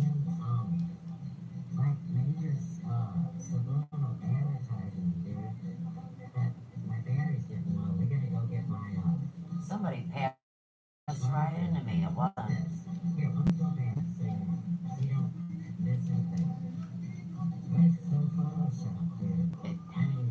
It's a crazy.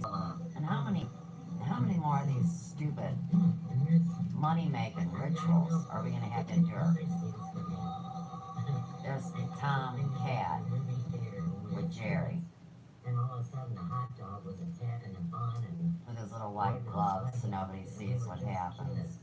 But look at this one. There he is in a light bulb. Edison light bulb, get it? That's porno mustache Tom. Oh, well, you can't see it in the... Okay. There's Tom the Train, son of a gun. Tom the Train dude or whatever he is. But, oh my goodness. And of course, you know, we had to put the maestro in there. So sure, we have to put whomever Presley that is. That's what they should have, a t-shirt that says, which Presley do you be?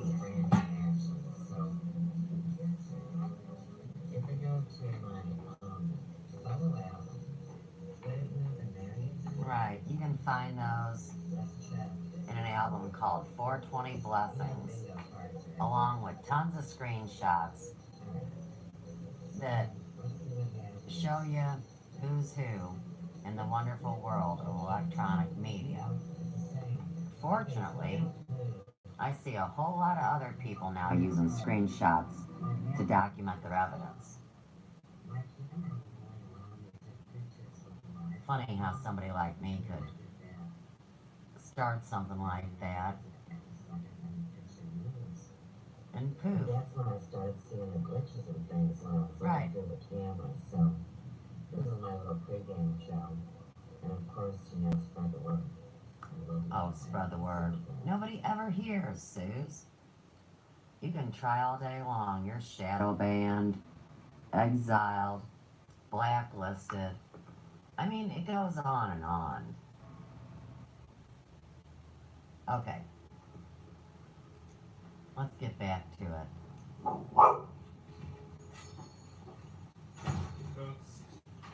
They haven't. Hi, honey. They haven't been out yet, and you know how she's gonna behave. Our dog with no hair doesn't particularly like to go to the bathroom much when it's cold.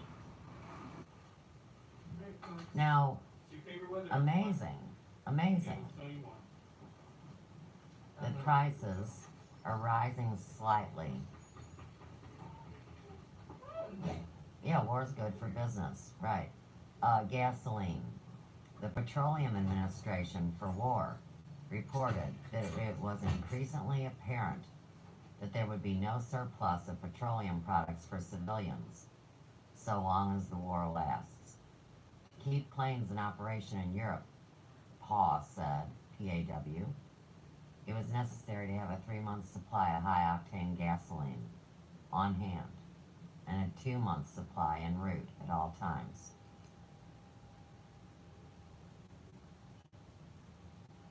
Here's all the dope about your food outlook.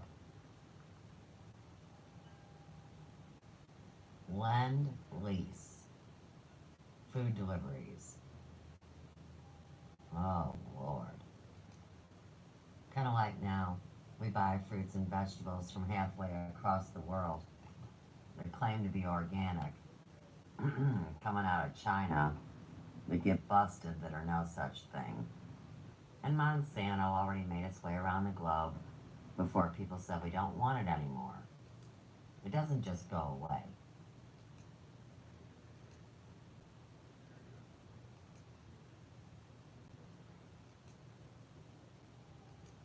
It's all about going to school. Go get educated. Been through these. I want to look at something we haven't seen like this. How about that 3-wheeled bike for you? 1896 tricycle called the Day Dion Botan. Basically, it's a tricycle for big kids. I'd like to know about my grandparents' stocks and bonds. Oh, that's another show. I know, Suze. Camp Fannin, Texas, letterhead. And what I think is really cute about my grandpa is he writes, like, for example, this is the first day at Meade. So he's got Fannin letterhead, and he's been moved to Fort Meade. Now he's been in 176 days altogether, but it's his first day at Meade.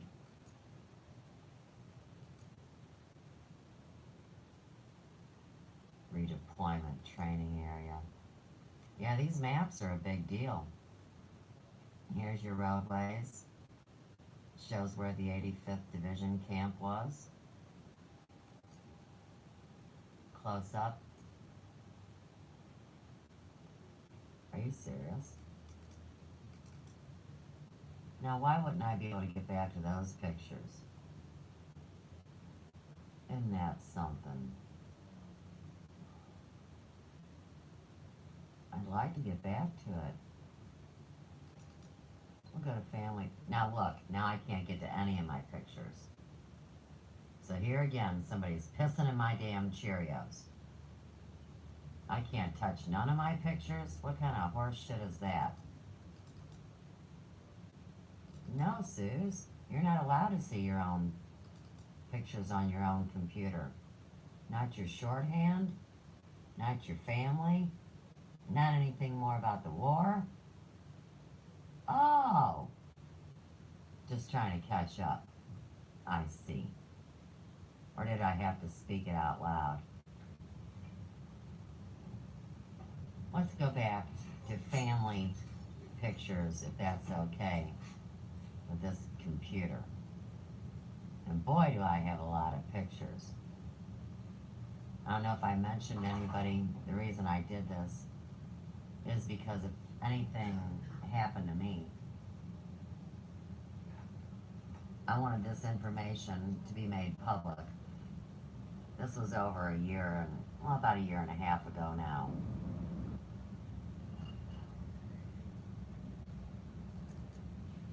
And here's my mom and her life. So this would be the Mitchell Bauer side. And these are the Kirkpatricks. There's my grandmother. This is her little sister Edna holding a bear cub. And my Aunt Hal. You always got to have a mystery sister that nobody talks about. So we're seeing my mom's life. This is life charting. This is the death benefits issued to my grandmother on October 14th, 1952. He's identified, and they'll start sending money ASAP. Now, something I find very interesting about these mind control programs and what they call handlers. So, Edna's husband, his name was Charles Bauer, and he was a Mason, and he was at Pearl Harbor, very high up. And after my grandfather passed, my mother was taking on all the family trips of the Bauers. And you can see my mom is converting from a long-haired little girl playing with a dog to a girl dressed like a boy playing football. And that's why I wrote, I'll be what you want. It's my grandmother's, or my mom's, high school graduation card. O'Fallon Technical High School, 1962. And of course, this is my grandmother, my dad's brother, and the old cars they used to show. That's me, with my mom hiding behind me. She said she didn't like to be in pictures. This is one of the only pictures I have of my mom smiling. And it's at my birthday party. And this is my little orange head down here. I didn't have any face. Chandler would love that. And this was my first love, Norman, the little boy that wore the family crest blazer and came to my birthday party and sat right next to me, along with my buddy Chris Keel. Now, this is on my wedding day, my grandmother. And this would be probably about 7 years before she passed.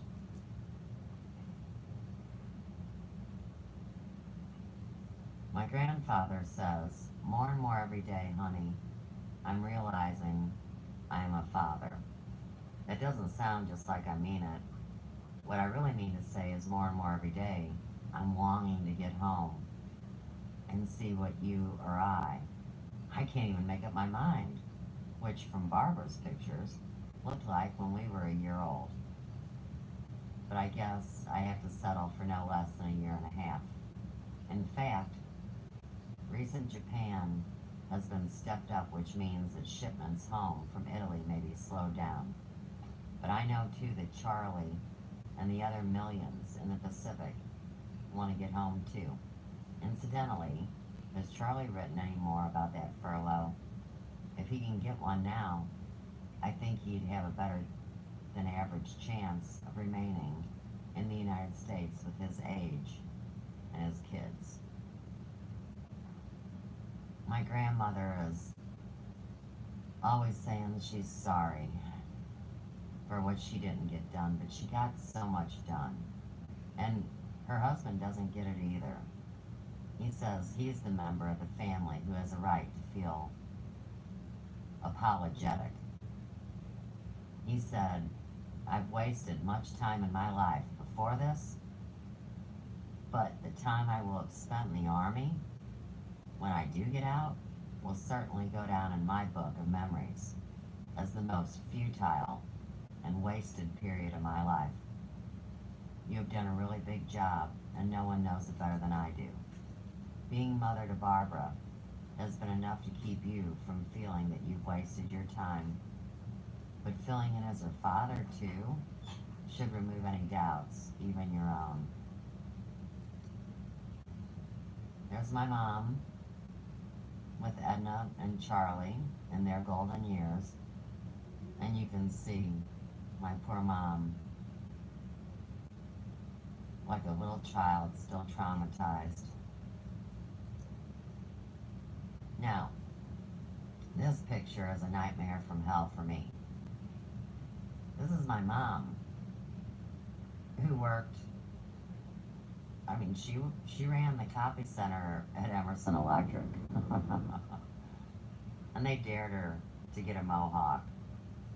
And she said, okay, let me make a bigger jackass out of myself. This is in August of 1995. Now, you know I did not, would not, refuse to cut a mohawk on my mom. So one of my friends did. And of course she knew my mom growing up because we were friends. This is a lot of her meds that she's on at the end. And something odd about my mom. She had a disorder with her eyes. And you can see how tired her eyes look, say, in this picture. Well, when she was little, or when I was little, when she was younger, she was supposed to put these weird eye drops in her eyes. She didn't like them much. She was supposed to lay down for 15 minutes in the dark. And she refused to do that because she was too busy taking care of me or my dad. I mean, really? Maybe these eye drops burned. Maybe they affected her in a negative manner. You never do know. Oh, here's all her meds. Okay. So, at the end of her days, she was on atenolol, Zestrol, MG glucophage, and Glutrol, and Pravasone. Her primary doctor is Burke, her ophthalmologist is Lubinsky, and Schumann's her rheumatologist. My mom was terrified of doctors. And of course, there she is when Ian's a little kid, looking up at her. This is the crew at Emerson Electric. Talk about another fine group of handlers. Letting a legally blind woman run a copy center? How many secrets you think scattled out of there? Now, this letter shows my mom's mental state. She writes it to my dad in 2007. She says, please don't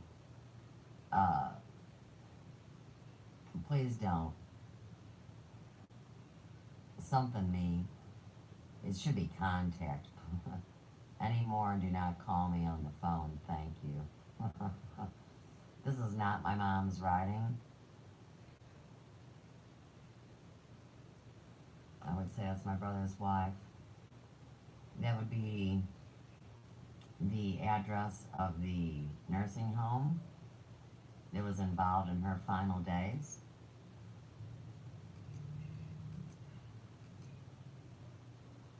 Oh, please don't visit me anymore. And don't call me on the phone. That was after her quadruple bypass. And this would be when she was born. Seeing those V-mails is what they were called. They're not emails and they're not Gmails. They're V-mails for victory. And this is why I say it's so important to learn the art of life charting.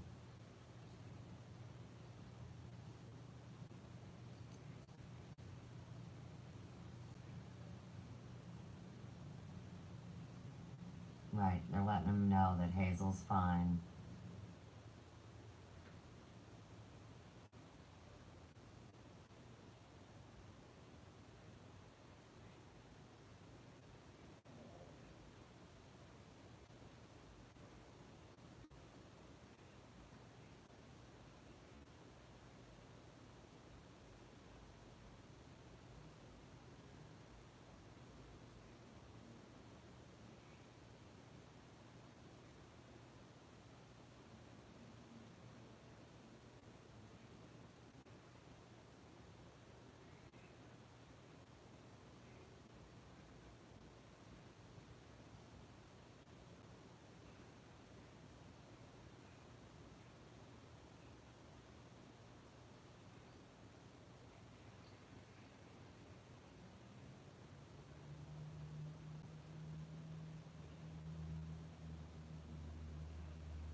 Alright. Looks like my computer shut down, so this live stream is done.